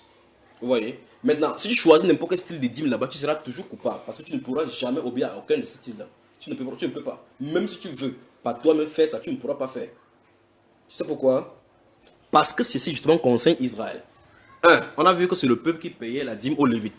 Même si tu veux payer ce type, s'il n'y a pas de Lévites quelque part, parce que son sacerdoce a été éradiqué. C'est exclu. D'accord? Deuxième style de dîme, on a vu que, enfin, si ceci est exclu, forcément ceci est exclu, parce que pas de Lévites, pas de sacrificateurs. Donc il n'y a pas de temple à donner. Donc c'est exclu. Troisième style de dîme, on dit que ça, ce n'est pas chaque mois. Chaque 3 ans, il y a le dîme ici. 3 ans, 1 an. Chaque 1 an, tu sors ta dîme hors de ta maison. Tu déposes devant ta porte. On dit, et le Lévite, et l'orphelin, les veuves, les enfants, tous les étrangers qui sont devant toi, qui n'ont pas de quoi que ce soit, vont prendre et manger. Tu as sorti de l'enveloppe de l'argent hors de ta barre pour déposer. Parce qu'on a dit c'est hors de ta porte. Donc si tu sors ton enveloppe, si c'est l'argent, à la fin du mois, tu enlèves l'argent, tu déposes ça devant la porte, tu verses ça au sol. C'est comme ça. D'accord? Quatrième maintenant, on a vu cela. Quatrième, c'est toi-même qui pars maintenant pour manger. Cinquième maintenant, c'est le chef de l'État qui doit prendre cela. Tu comprends ma chère soeur? Dans la quatrième que tu en train de parler, sur la terre, à l'époque des Juifs, le seul lieu que Dieu avait agréé pour y faire résider son nom, c'était à Jérusalem, à cause du temple qui était là-bas. Maintenant sur la terre, montre-moi le temple où Dieu a agréé. Il n'a agréé le temple nulle part. Donc ça veut dire qu'il n'y a nulle part où aller pour le faire. Parce qu'en fait, le corps du chrétien est le temple du Saint-Esprit. Donc l'alliance a changé. D'accord? Mais allons quand même dans la Bible vérifier ces versets. Nombre chapitre 18. Il faut que ce phénomène soit clair, n'est-ce pas? C'est pourquoi je demandais que tu en expliques. De souvent. Parce qu'en fait, les gens croient peut-être que quand on dit que ne payez pas la dîme, quel est mon intérêt à ce que les gens n'aient pas payé? Parce que si on doit payer, s'il a fallu qu'il fasse aussi comme les autres, c'est à moi qu'on paierait. Quel est mon intérêt de vous empêcher de payer? Je ne dirai jamais à quelqu'un de payer, parce qu'ils disent que même si tu vas à l'étranger, sache que c'est à moi ici. Vous savez, il y a un groupe chrétien que j'ai rencontré, il a dit, frère, je vais te prouver par la Bible que les chrétiens doivent payer la dîme. J'étais étonné que celui-ci a dû écrire sa propre Bible. C'est un apôtre. Il est allé en France. On était face à face. Il est allé en France. Il décrit au téléphone. Il dit, frère, j'ai trouvé le verset. Il dit, oui, allons-y. J'étais étonné. J'attendais le verset. Il dit, Galates 6:6. J'ai dit, donc, ça dit, tu as couru ici, depuis le Cameroun, pour aller jusqu'en France, pour aller trouver Galates chapitre 6, verset 6. Il fallait me dire ça ici. Il connaît le verset. Il te dire ce que ça dit. Il dit, qu'est-ce qu'on dit, mon cher? Il récite. Il dit que celui à qui on enseigne fasse part de tous ses biens à ce qu'il enseigne. Il dit, oui, c'est ce qui est écrit. Il attend. Où est la dîme dans ce verset? Il dit que non, on peut prendre ça, non, on ne peut pas. Quand il fallait vous dire des dîmes, on a dit dîme. Et ce passage, si on a vu dans Actes des Apôtres comment les chrétiens mettaient au service des uns et des autres les biens qu'ils avaient. Donc les chrétiens vivaient exactement comme ça. Ce n'est pas des dîmes. Donc il dit ok, je reviens encore vers toi. Depuis, ça fait 2 ans, il n'est plus revenu. Parce qu'il ne peut pas trouver, ça se trouve nulle part. Vous ne pouvez pas vouloir enseigner quelque chose que les apôtres n'ont pas enseigné et faire ça, ça marche. Ça ne peut pas marcher. Parce que si tu veux prêcher Jésus-Christ, le Jésus que tu dois prêcher, c'est parce que la Bible en a parlé de lui. Et lui, il a dit dans Matthieu 28, enseignez-leur à observer tout ce que je vous ai prescrit. Jésus a-t-il prescrit de payer les dîmes? Si non, c'est que forcément, c'est nous qui sommes les menteurs. Parce qu'il a dit, enseignez-leur à observer tout ce que je vais prescrire. Après, il vient à prendre l'apôtre Paul, qui était un pharisien, qu'on a d'insulter dans Matthieu 23, là, que les pharisiens hypocrites, vous payez la dîme en manque. Quand il a pris l'apôtre Paul dans le pharisien, il lui a dit tout le conseil qu'il devait venir prêcher. L'apôtre Paul venir annoncer tout ça. Il n'a pas cité la dîme parmi. Et pourtant, c'est lui-même qui a écrit que le sacerdoce a été changé. Donc, personne ne peut venir enseigner quelque chose de plus bien que eux qui ont enseigné. N'est-ce pas, ma chère sœur? Nombre chapitre 18. Non, si tu ne payes pas ta dîme, c'est que tu es maudit. C'est que tu es maudit. C'est le fait de l'église. Tu es maudit. Chaque fin du mois. C'est le fait de l'église là-bas. Donc il y a même des gens maintenant qui viennent avec l'appareil. Ça prélève automatiquement. C'est pour ça que quand vous venez, on donne une liste que je vous écris, quelle est la fonction, quel est le salaire que tu peux avoir pour qu'on sache exactement. Il peut faire le calcul mensuel pour savoir dans l'église combien il peut avoir par mois. Il peut faire des projets. De toute façon, Dieu va les juger. Chapitre 18 des nombres, on y va.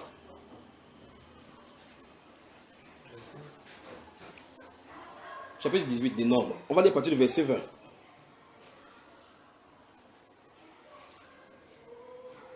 Je peux lire. Bon, comme vous avez noté Exode chapitre 12.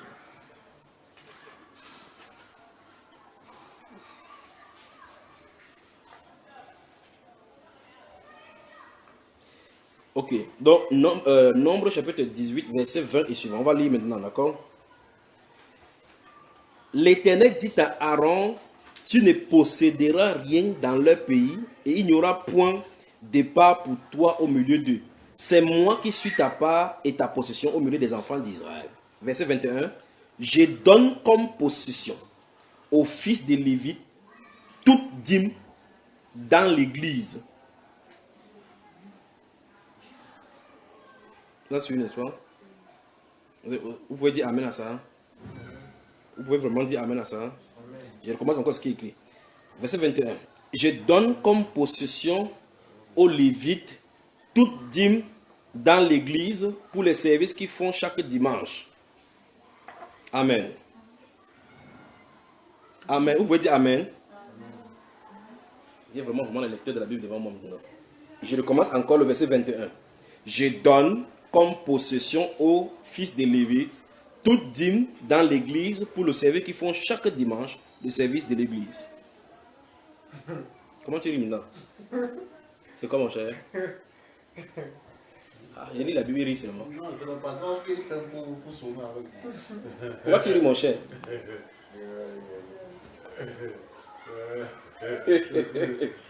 Est-ce que c'est que j'ai lu, c'est ce qui est écrit? Non. Ah. Donc en fait, j'ai lu la manière dont ils lisent. Mais pourtant, c'est pas ce qui est écrit. Maintenant je vais lire.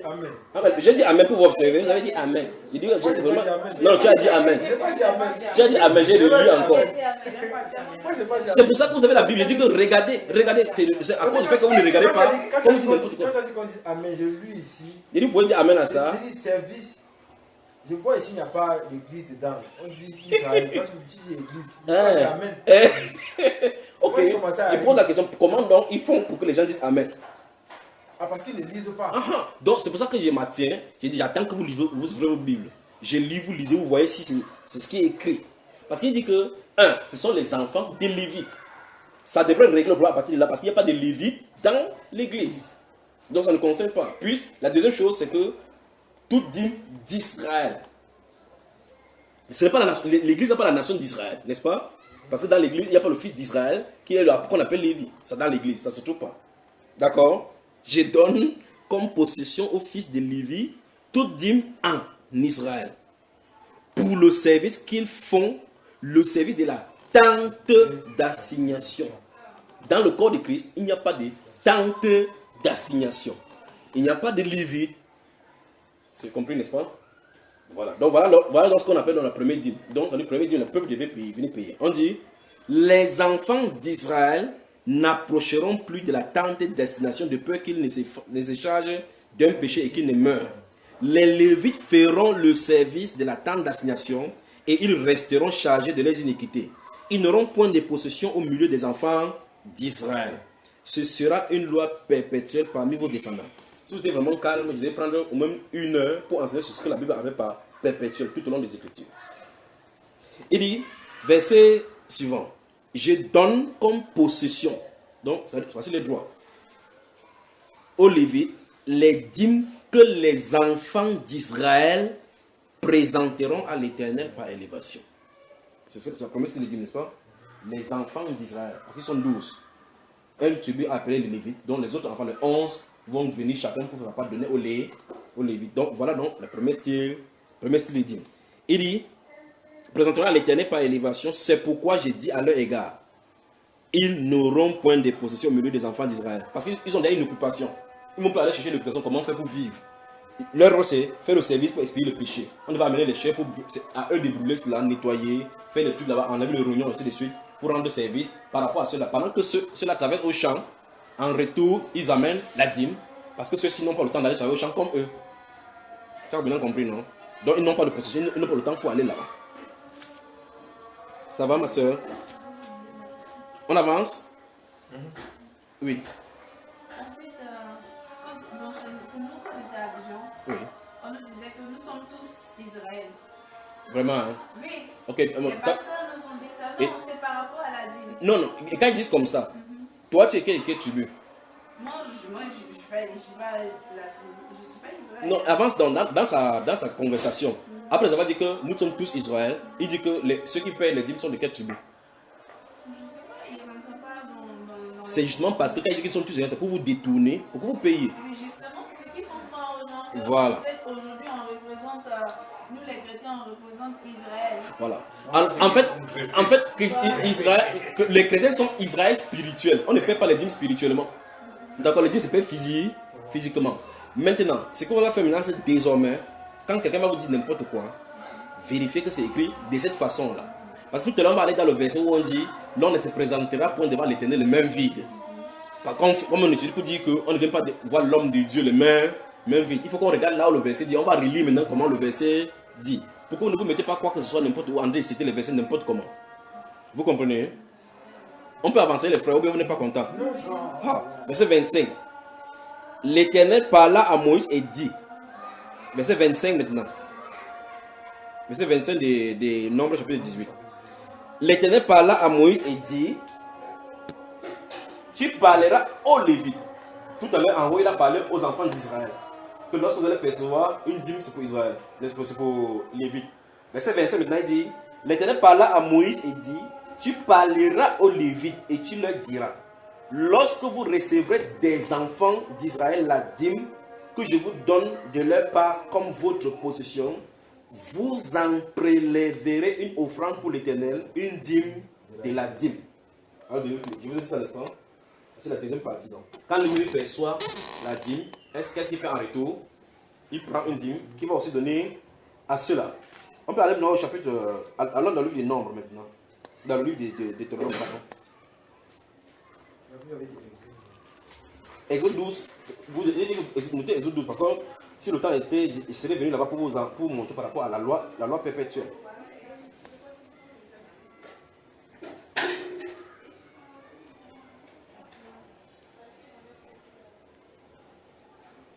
Deutéronome chapitre 20. Deutéronome chapitre 21.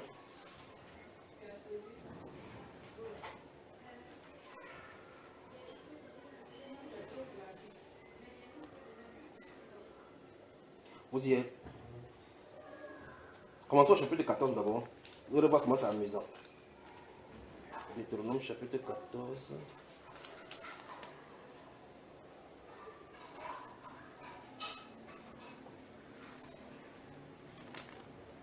Chapitre 14, oui, c'est bon ici. Chapitre 14, à partir du verset 22.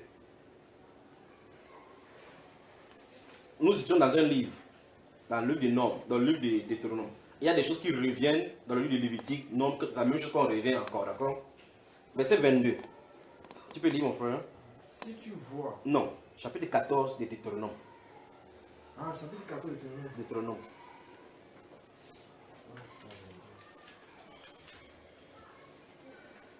14, 22.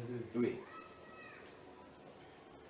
Dit, tu prélèveras la dîme de tout ce que produira ta semence, de ce que ton champ rapportera chaque année.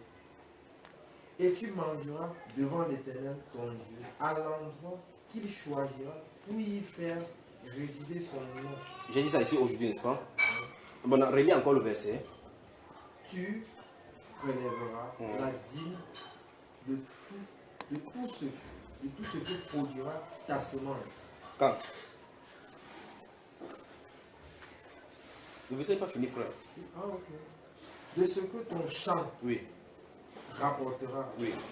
chaque année. Souligner chaque année. Vous avez vu le problème, n'est-ce pas?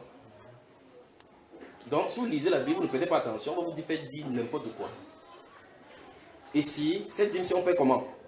On commence ça s'use. Chaque. Dans la période, c'est 1 an. La période, c'est 1 an. Et cette dîme, si concerne la personne qui mange. On a bien dit, tu vas venir avec la dîme, tu vas prendre la dîme de chaque année, tu vas manger quoi? Les fruits de ton champ. Continuons. Et tu mangeras devant l'Éternel, ton Dieu. Est-ce qu'on a dit que cette dîme, si il paye quelque part? Non. On a dit qu'il fera quoi? Il la payera devant l'Éternel. Il a. Il a. Payera devant l'Éternel. Vous avez vu le frère là, non? Il mangera. Il mangera, il ne paye pas. Il ne part pas là où Dieu est pour donner à quelqu'un. Parce qu'on a dit, c'est pour ça que les mots sont importants. J'insiste, c'est pour ça qu'il insiste avec elle. Pour qu'elle dise non, non, non, je participe. On n'a pas dit tu viens, tu donnes à quelqu'un. Parce que si Dieu avait voulu que tu donnes à quelqu'un, il devrait lui dire que je t'ai prescrit de te donner. Parce que pour les dîmes des Lévites, il a dit que quand tu viens, tu cherches un Lévite, tu lui donnes. Ça, c'est la dîme à donner. Quand c'est pour la dîme à manger, tu dois arriver à manger. On va nous expliquer donc comment. Il dit quoi? Il dit la chose qu'on appelle la dîme à manger. 2. La période qu'il faut que ça se passe. 3. Comment ça doit se passer. 4. Et où ça doit se manger. Donc il donne les 4 informations. Est-ce que nous devons discuter avec Dieu? Non. Lisons encore. Maintenant, verset 25, verset 22, je vais lire. Tu lèveras la dîme de tout ce que produira ta semence. La semence est censée produire. On a dit ton travail. On a dit tu vas prendre le salaire de ton frère. Est-ce qu'on a dit ça? Non, non. Voilà. Il dit que ta semence, de ce que rapportera ton champ. Ton quoi, frère? Ton champ. Voilà. Chaque année. Donc, ce qui veut dire, Mais ceux qui ne font pas de champ. C'est que tu ne rapportes pas, parce que tu n'as pas de champ que tu as rapporté, tu ne fais rien. Il faut forcément le champ. Non, non, pas qu'il faut forcément le champ. Parce qu'il y a des gens qui sont pauvres, qui attendaient seulement ça. Ils sont pauvres, ils doivent attendre. Si tu arrives quelque part, il n'y a pas que celui qui n'a pas donné, tu ne fais pas. Même toi, tu ne manges pas. Tu comprends? Ça veut dire que si tu as un champ, ceci te concerne. Si tu n'as pas de champ, tu vas aller voler dans un champ d'autrui. C'est pour ça que tu avais prévu que ceux qui n'ont pas de champ, quand ils vont passer dans le champ de quelqu'un, ils peuvent manger là-bas. Si on a des glaner, vous avez vu le livre de Ruth, où les gens glanaient, Dieu avait prévu que si on glane, ce qui tombe à terre ne ramasse pas. Les gens étaient derrière, ce sont savait que quand ils sont derrière, ils attendent que ça tombe, ils ramassent. Et Dieu avait fait ça pour qu'il y ait l'équilibre. Dieu ne voulait pas qu'il y ait des indigents parmi eux.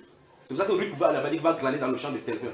Il va attendre, on enlève le café, quand ça tombe, c'est pour eux. Si tu oublies un truc, tu traverses, là, tu ne peux toucher, c'est pour les pauvres. Donc les pauvres venaient manger. Dieu a vraiment équilibré les choses du français que. Frère, je ne coupe pas, j'accompagne seulement. Quand il y a la saison de mangue dans le Mungo, oui. La saison de pluie, quand il y a le vent qui passe, oui. les gens se lèvent très tôt. Hein, C'est ce qu'on me faisait. On se à 5 on se prend le seau. Tu prends ton sac, On tu part passes ramasser. dans tous les champs. Oui. Personne ne peut te dire qu'est-ce que tu fais dans les champs. Tu ramasses, tu ramasses. Tu ramasses. Mais si tu montes en haut là sur le vol, Si tu montes, on t'arrête. tu vois cela, C'est n'est-ce comme pas? ça. C'est comme ça. Hein. Donc, merci. Donc, Dieu avait prévu dans cette situation dans le champ. C'est que c'est pas, c'est que ça ne dit. Parce que si tu es comme ça, c'est que ok, le lépreux qui est là-bas qui ne fait rien, comment il va faire pour payer la dîme? Il n'a rien.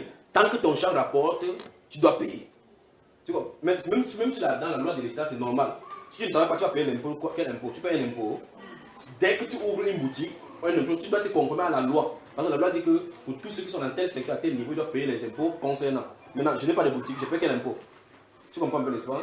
Donc, on recommence encore. Verset 22. Tu lèveras la dîme de tout ce que produira ta semence. Nous comprenons que c'est la semence. De ce que rapportera ton champ. Nous comprenons que c'est le champ. Chaque année. Maintenant, le pasteur dit que non. Ton champ peut être ton travail. Quand il disait ça, il y avait les travailleurs. Il y avait les gardes du corps du roi. Il y avait les fonctionnaires. Là, quand il disait, il n'a pas fait l'ambiguïté. Il parle du champ. D'accord, ma chère? C'est pour ça que même la Matthieu 23, il va dire que vous payez la dîme de la menthe. La menthe, c'est un produit du champ. Et du cumin, c'est un produit du champ. Voilà. Même Jésus est venu, il n'a pas fait le. Moi, c'est qu'on voit le cas. La menthe, ça, c'est que le produit que vous avez là à plus, ça c'est fini, non? Mais ça sort d'un fruit, d'un arbre. C'est ça qui dit que c'est qu'on voit le cas. Oui. On continue. Et tu mangeras. Et tu mangeras. On n'a pas dit que tu donneras au sacrificateur. Tu mangeras. Devant l'Éternel. Tu vas, ce que tu vas faire avec ça, tu manges. Devant l'Éternel. Dans le lieu qu'il choisira pour y faire résider son nom. Donc s'il dit, Dieu est partout. Même ici chez nous, Dieu est partout. Oui, il est partout. Mais il y a un lieu qu'il avait fait choisir pour y faire résider son nom. C'est pour ça qu'il va donner une punition si on mange cela hors de sa porte. La dîme de ton blé, de ton mou, de ton huile et les prémices de ton gros et de ton huile de terre, afin que tu apprennes à craindre toujours l'Éternel, ton Dieu. Tu vois qu'on a cité chaque fois, ça concerne les choses naturelles du champ. Amen. Continuons. Verset 24, Dieu donne la solution maintenant, c'est Dieu qui pose les questions, il voit la problématique maintenant.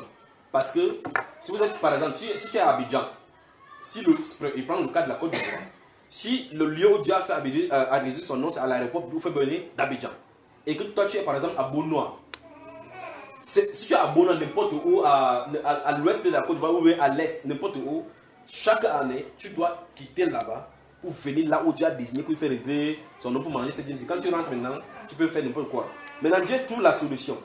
Si tu es à Bonois, en ce temps-là, il n'y a même pas d'avoir la voiture pour se déplacer facilement. Et que le lieu est loin. Tu as les pastèques que tu dois porter, les plantains que tu vas porter, les beignets, les tarots que tu dois porter pour arriver là-bas. Ça sera long, n'est-ce pas? Voici ce que Dieu dit. Verset 24. Peut-être lorsque l'Éternel, ton Dieu, t'aura béni, le chemin sera trop long pour que tu puisses transporter ta dîme. L'argent ne pèse pas pour transporter. Donc la dîme, c'était la nature. Transporter ta dîme à cause de ton éloignement du lieu qu'il aura choisi, ton Dieu, pour y faire résider son nom. Dieu donne la solution. Comment tu vas faire? C'est dans ce seul cas qu'ils disent qu'on change en argent. Donc ça veut dire que la dîme n'était pas en argent. Il dit verset 25. Alors tu échangeras ta dîme contre l'argent. Donc la dîme n'a rien à voir avec l'argent. Parce que d'abord, ce n'est pas d'abord l'argent. C'est à cette condition aussi qu'il dit qu'on échange cette dîme. Vous êtes fatigué? Vous êtes fatigué là? Ou bien j'arrête de jouer comme ça. Il dit c'est dans ces conditions-ci que tu dois échanger ta dîme contre de l'argent. Donc ce verset-ci montre clairement que la dîme, depuis Dieu ne parle même pas de l'argent. Parce qu'il dit que dans ces conditions-ci, échange la dîme contre de l'argent. Puis il dit, et même quand on échange contre de l'argent, quand tu arrives sur place, tu dois encore échanger ça contre la nature. Regardez. Verset 25. Alors tu échangeras ta dîme contre de l'argent. Tu saisiras cet argent dans ta main. Parce que maintenant, si tu as l'argent, même 400 € dans ta main, tu marches là, ça ne peut pas te peser en route. Pourtant, si tu avais porté un plantain sans de macabo, tu ne peux pas faire 2 km avec pour arriver là où Dieu a fait résider son nom. Maintenant, il dit, alors tu échangeras ta dîme, comme tu n'étais pas là, on a des livres de versets intéressants ici. Nous sommes au verset 25. Alors tu échangeras ta dîme contre de l'argent. Donc nous avons compris que ça veut dire que la dîme d'abord n'était pas de l'argent. Parce qu'au verset 24, il avait dit que si peut-être la position de ta maison par rapport à là où Dieu a fait résider son nom est éloignée. Qu'est-ce qu'il faut faire donc pour transporter ton produit, pour que ta dîme, pour que ça ne pèse pas? Il dit dans ces conditions-ci, tu échanges ta dîme contre de l'argent. Donc si j'avais les ananas, les papayes qui devaient aller avec cela, je vends ça, on me donne l'argent correspondant.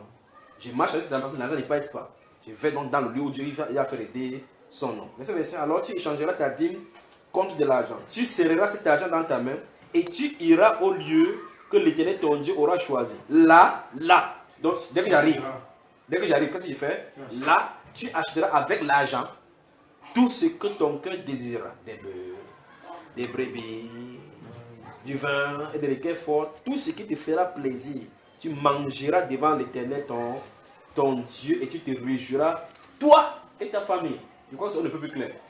Ici, il n'y a pas d'ambiguïté pour quelqu'un qui dit qu'il ne comprend pas français. C'est simple. J'avance. L'autre type encore avance. Verset 28. Verset 28. Ça commence par quoi? Tous les 3 ans. Tous les 3 ans. Vous avez entendu, n'est-ce pas? La dîme précédente, c'était chaque 3 ans. non, la dîme précédente, chaque année. Il faut bien faire attention. Chaque année. Allons ici. Tous les 3 ans. Oui. Tu sortiras toute la dîme des produits que tu auras obtenus durant ces 3 années. Vous avez entendu, non? Donc, voici la dîme. Chaque. 3 ans. Ce que tu manges, c'est chaque. 3 ans. Non, ce que tu manges. Chaque année. Chaque année, tu dois aller manger dans le lieu. Ici, on va voir pour qui c'est destiné. Il dit que tous les 3 ans. Donc, pour les 1 an, chaque 1 an, c'est ce que toi-même tu manges avec ta famille. Et pas n'importe quoi chez toi. Là où Dieu a fait régler son nom. Ici maintenant, c'est chaque 3 ans. Verset suivant. Alors, On dit que tu vas le retirer. Le verset final en disant que tu vas le déposer où? Il dit le verset 28. verset 28, il dit, tous les 3 ans, tu Oui. sortiras toute la À haute dîme. voix, frère. Tous les 3 ans, tu sortiras toute la dîme des produits que tu auras obtenus durant ces 3 années et tu le déposeras dans ta ville. Mhm. Alors, les Lévites, qui n'a ni héritage avec toi, l'étranger, l'orphelin et la veuve, qui habiteront dans ta ville, Oui. viendront et ils mangeront à satiété. Oui.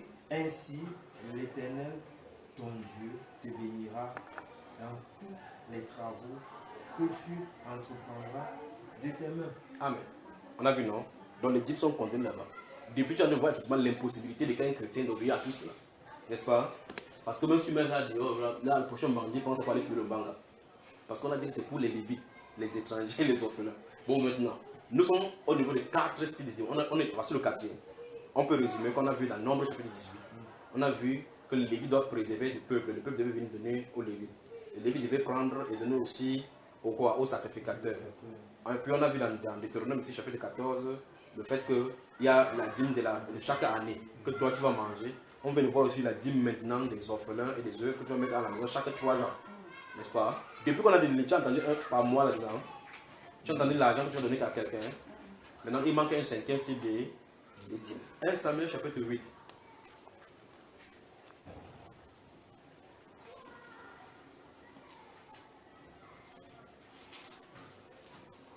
Donc vous pouvez également noter Deutéronome chapitre 26, c'est parce que la dîme de la 3e année, si, il revient encore. 1 Samuel chapitre 8.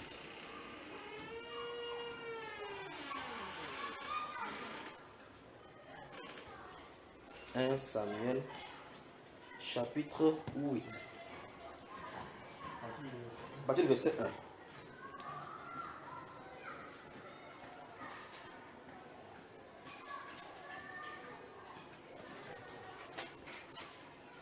Regardez le livre de Deutéronome, parce que dès qu'on finit là, on va pour corriger rapidement, parce qu'on touche de l'argent là.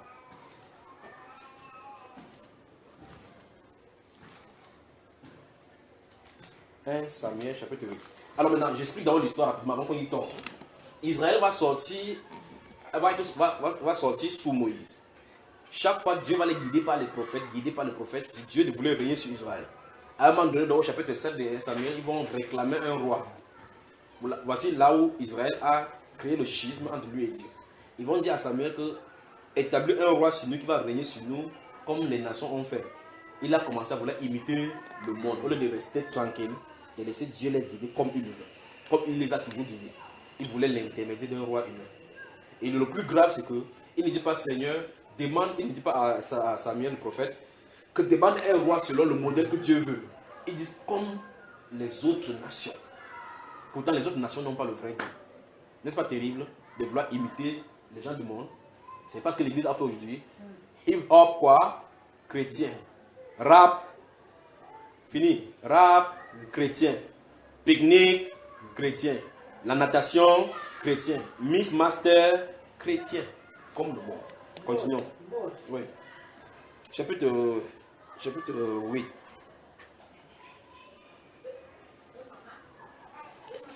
Prenez bien le temps dans des listes là, d'accord?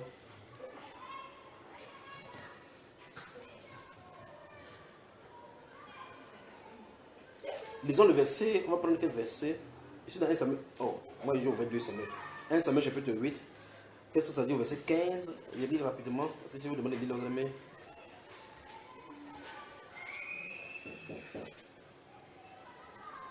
Donc, quand ils vont demander le roi donc, Dieu va dire à Samuel que dis-leur quels seront les droits du roi.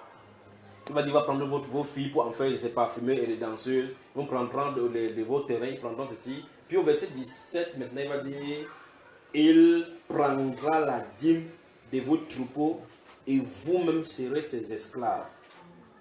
Vous avez vu ça, n'est-ce pas? Donc quand le roi vient, il va prélever la dîme. Donc, si tu dois payer la dîme, n'importe comment, tu payes la dîme du chef de l'État. Voilà les 5 styles de Dieu. Maintenant, dans le livre des Nombres, dans le livre de Deutéronome, chapitre 16. Que Dieu vous bénisse. Nous parlons de la fondement, de la fondation, le fondement qui est renversé, ce que le juste doit faire. Donc, normalement, après avoir vu que c'était un mauvais fondement, on doit poser la question, ok, maintenant, qu'est-ce que la Bible dit que je dois faire avec mes biens? C'est-à-dire que, ok, je ne dois pas payer la dîme. Ce n'est pas presque que je dois faire la dîme. Maintenant, qu'est-ce que la Bible enseigne par rapport à ce que je dois faire? La question sur laquelle répondre. Et maintenant, on va dans la Bible, on voit donc comment les chrétiens faisaient donc avec leurs biens. C'est là où on touche la question de notre soeur qui pose la question. On voit comment les chrétiens vivaient ainsi, et ainsi. Comment se fait-il qu'ils n'ont pas ça aujourd'hui? Parce qu'on a tellement embrouillé les choses. Et maintenant, c'est devenu maintenant la classe des pasteurs. C'est un privilège d'être pasteur. Il n'est pas des vôtres. Il faut qu'il ait de l'eau minérale de ce côté sur le ventilateur sur lui. Vous restez comme ça. Le salon, le salon comme ça. Ouais. Et vous lisez la Bible, vous voyez effectivement que Dieu dit que si quelqu'un fait cela, il y a un mauvais esprit qui l'a poussé. Deutéronome chapitre 16. On va. Verset 13 et suivant. Regardez. Tu célébreras. Il veut qu'on suive très attentivement. On va corriger encore notre fondement aussi qu'on a introduit dans le corps de Christ, dans le milieu de l'Église, qui n'a rien à voir avec nous. D'accord? Tu célébreras la fête des tabernacles pendant 7 jours. Quand tu recueilleras le produit de ton air et de ton pressoir, tu te réjouiras à cette fête, toi, ton fils et ta fille, ton serviteur et ta servante et l'olivite, l'étranger, l'orphelin et la veuve qui seront dans tes portes. Verset 15. Tu célébreras la fête pendant 7 jours en l'honneur de l'Éternel ton Dieu. Dans le lieu, une fois de plus, voilà l'expression encore. Dans le lieu que choisira l'Éternel, car l'Éternel ton Dieu te bénira dans toutes tes récoltes et dans tout le travail de tes mains, et tu te livreras entièrement à la joie. Donc ça, Dieu disait que quand vous venez faire les travaux, vous venez vous êtes devant lui, vous dansez, vous livrez à la joie grave seulement. Maintenant, verset 16, voici le verset 16. 3 fois par année, tous les mâles d'entre vous se présenteront devant l'Éternel ton Dieu dans le lieu qu'il choisira. À la fête des pains, parce qu'on a dit 3 fois, à la fête des pains sans levain, 1, à la fête des semaines, 2, et à la fête des tabernacles, 3. Voilà les 3 fois par année, parce que chaque année, il y a 3 grandes fêtes où on doit aller à Jérusalem pour fêter. La fête des pains sans levain, la fête des semaines, la fête des tabernacles, 3 fois par année. Il dit tous les mâles. Il n'a pas dit que les femmes soient là. Tous les mâles doivent se présenter. Puis il dit, on ne partira point devant l'Éternel les mains vides. Qui ne partira point devant l'Éternel les mains vides? Tous les mâles. Tous les mâles. Tous les hommes. Alors, quel style de mâle? En quel moment il ne doit pas se présenter devant l'Éternel les mains vides? À quel moment? Quelle période? Pendant les 3 fêtes. Parce qu'il ne doit pas venir à la fête. Les gens sont venus danser, il vient là pour voir les gens. Parce qu'il vient là pour se réjouir. Maintenant, les pasteurs princes là, pour dire que tu ne dois pas se présenter devant le serviteur de Dieu. On a écrit serviteur de Dieu ici. Vous avez moi. Est-ce qu'on a écrit ici, tu ne viens pas chez le prophète de Dieu les mains vides. Non. On a écrit ça comme ça. On vient devant l'Éternel, là où il a fait pour y résider durant les 3 fêtes annuelles. À la fête des pains sans levain, à la fête des semaines, à la fête des tabernacles. Parce que c'est une fête de réjouissance. Ce sont les fêtes de réjouissance. Et il dit que les mâles doivent se présenter au devant de lui. D'accord, frère? Que Dieu vous bénisse. Que Dieu vous bénisse. Oui, lui dans Exode chapitre 23.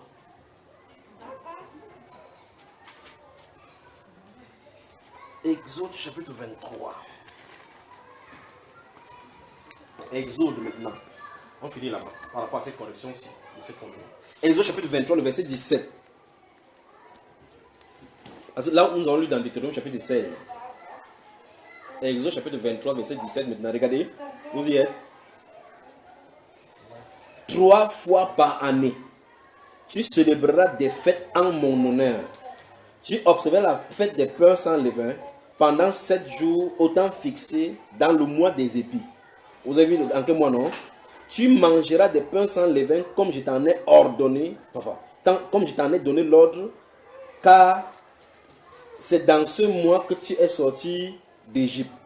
Et l'homme ne se présentera point à vide devant ma face. Donc, ce qu'on a dit dans le livre, dans Deutéronome 16, le verset 15 la suivante, c'est ce qu'on a encore dit ici.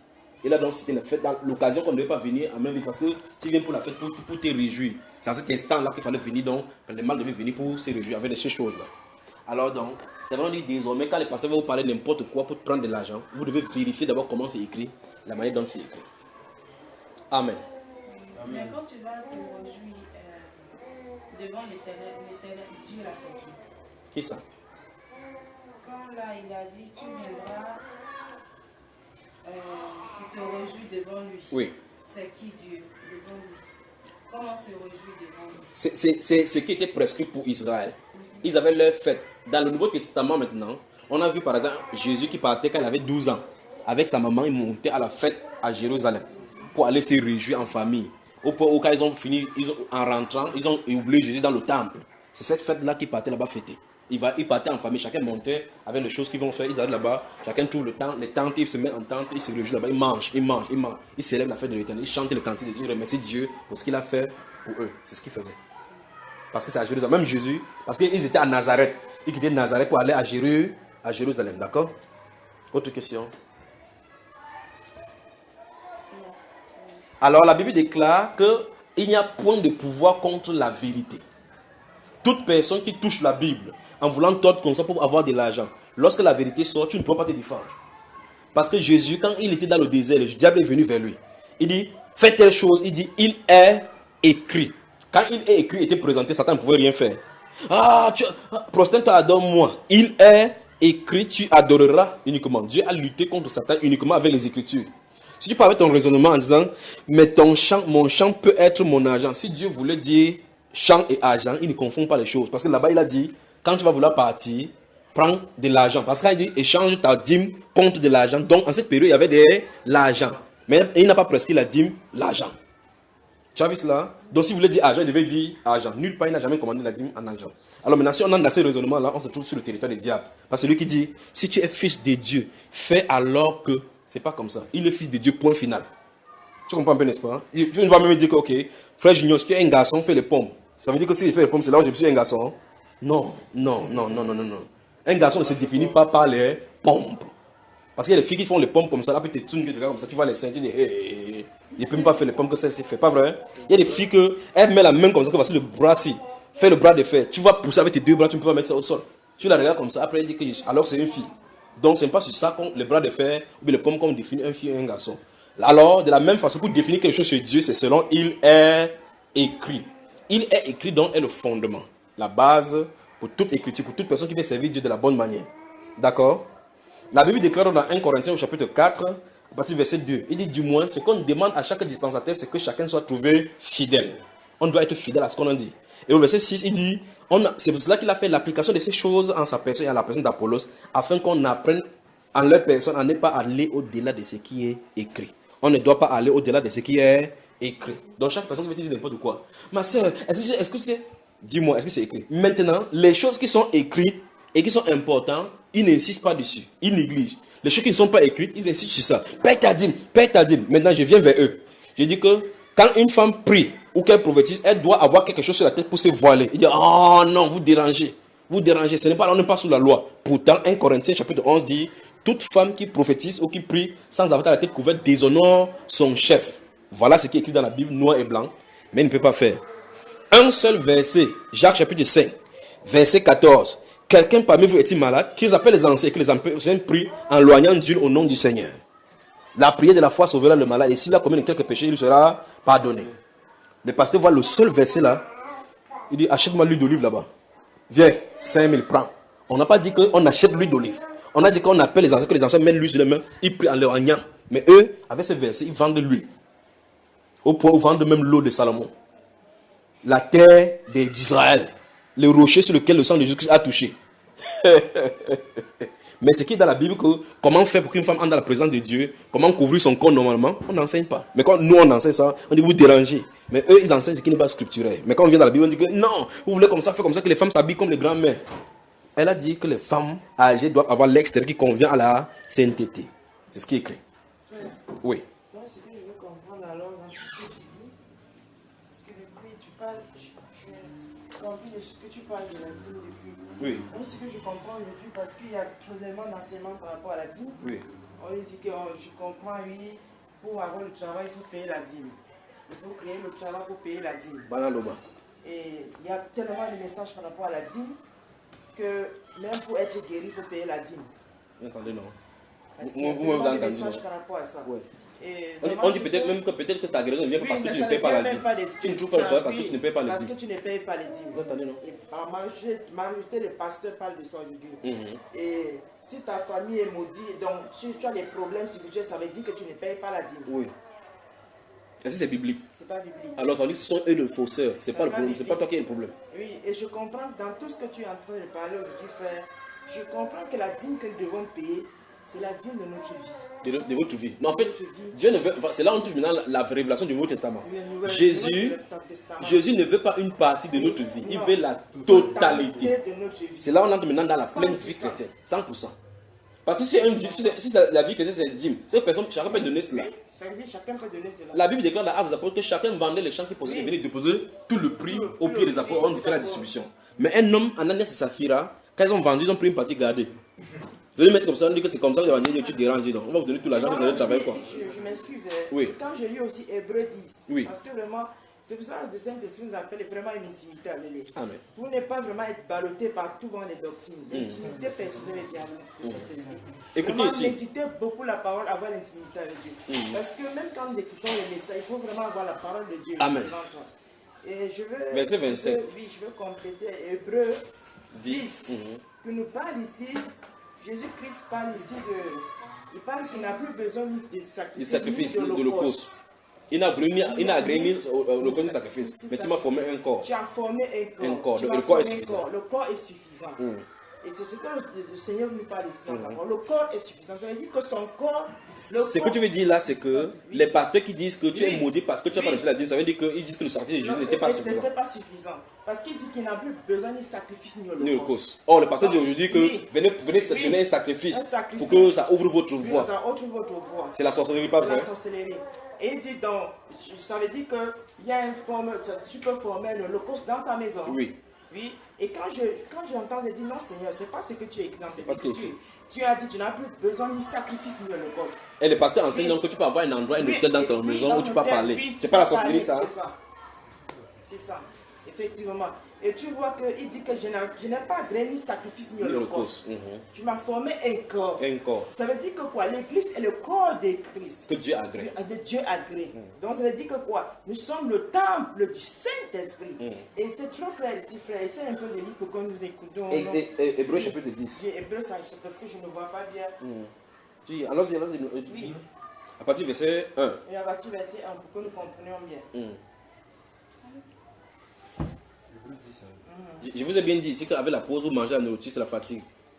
Tout le monde est fatigué. Quelqu'un était à côté de moi, elle a disparu de la circulation. Non, ça va, frère. Mais Ça ce va, que hein. il est très, très puissant.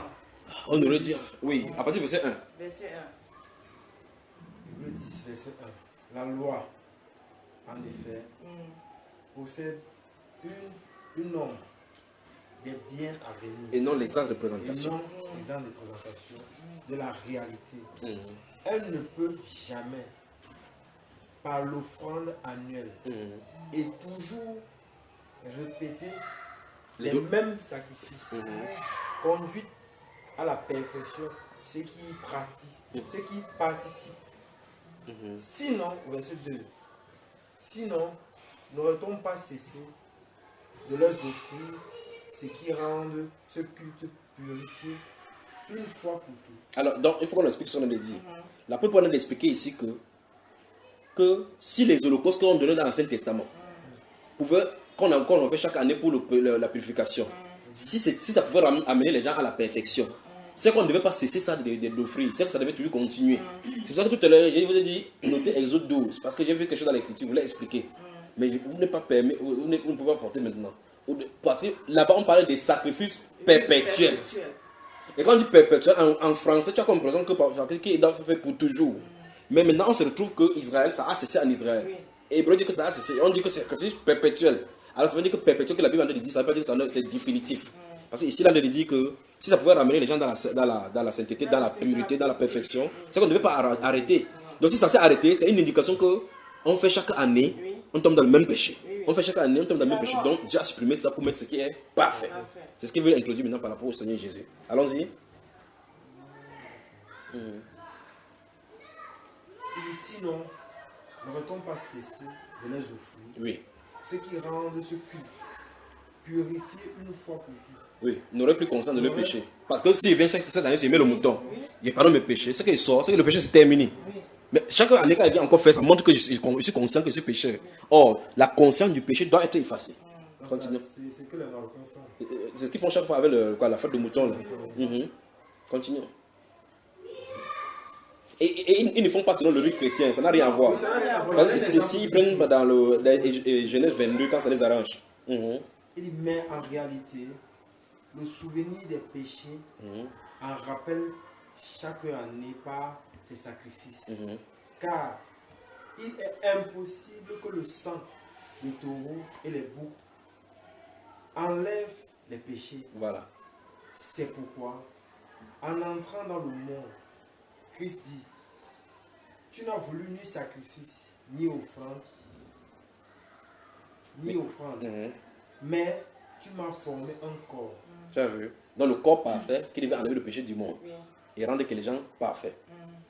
Tu n'as accepté ni holocauste, ni sacrifice pour le péché. Alors j'ai dit, voici, me voici. je viens. Dans le livre de vie, il est question de rouleau, il est question de moi.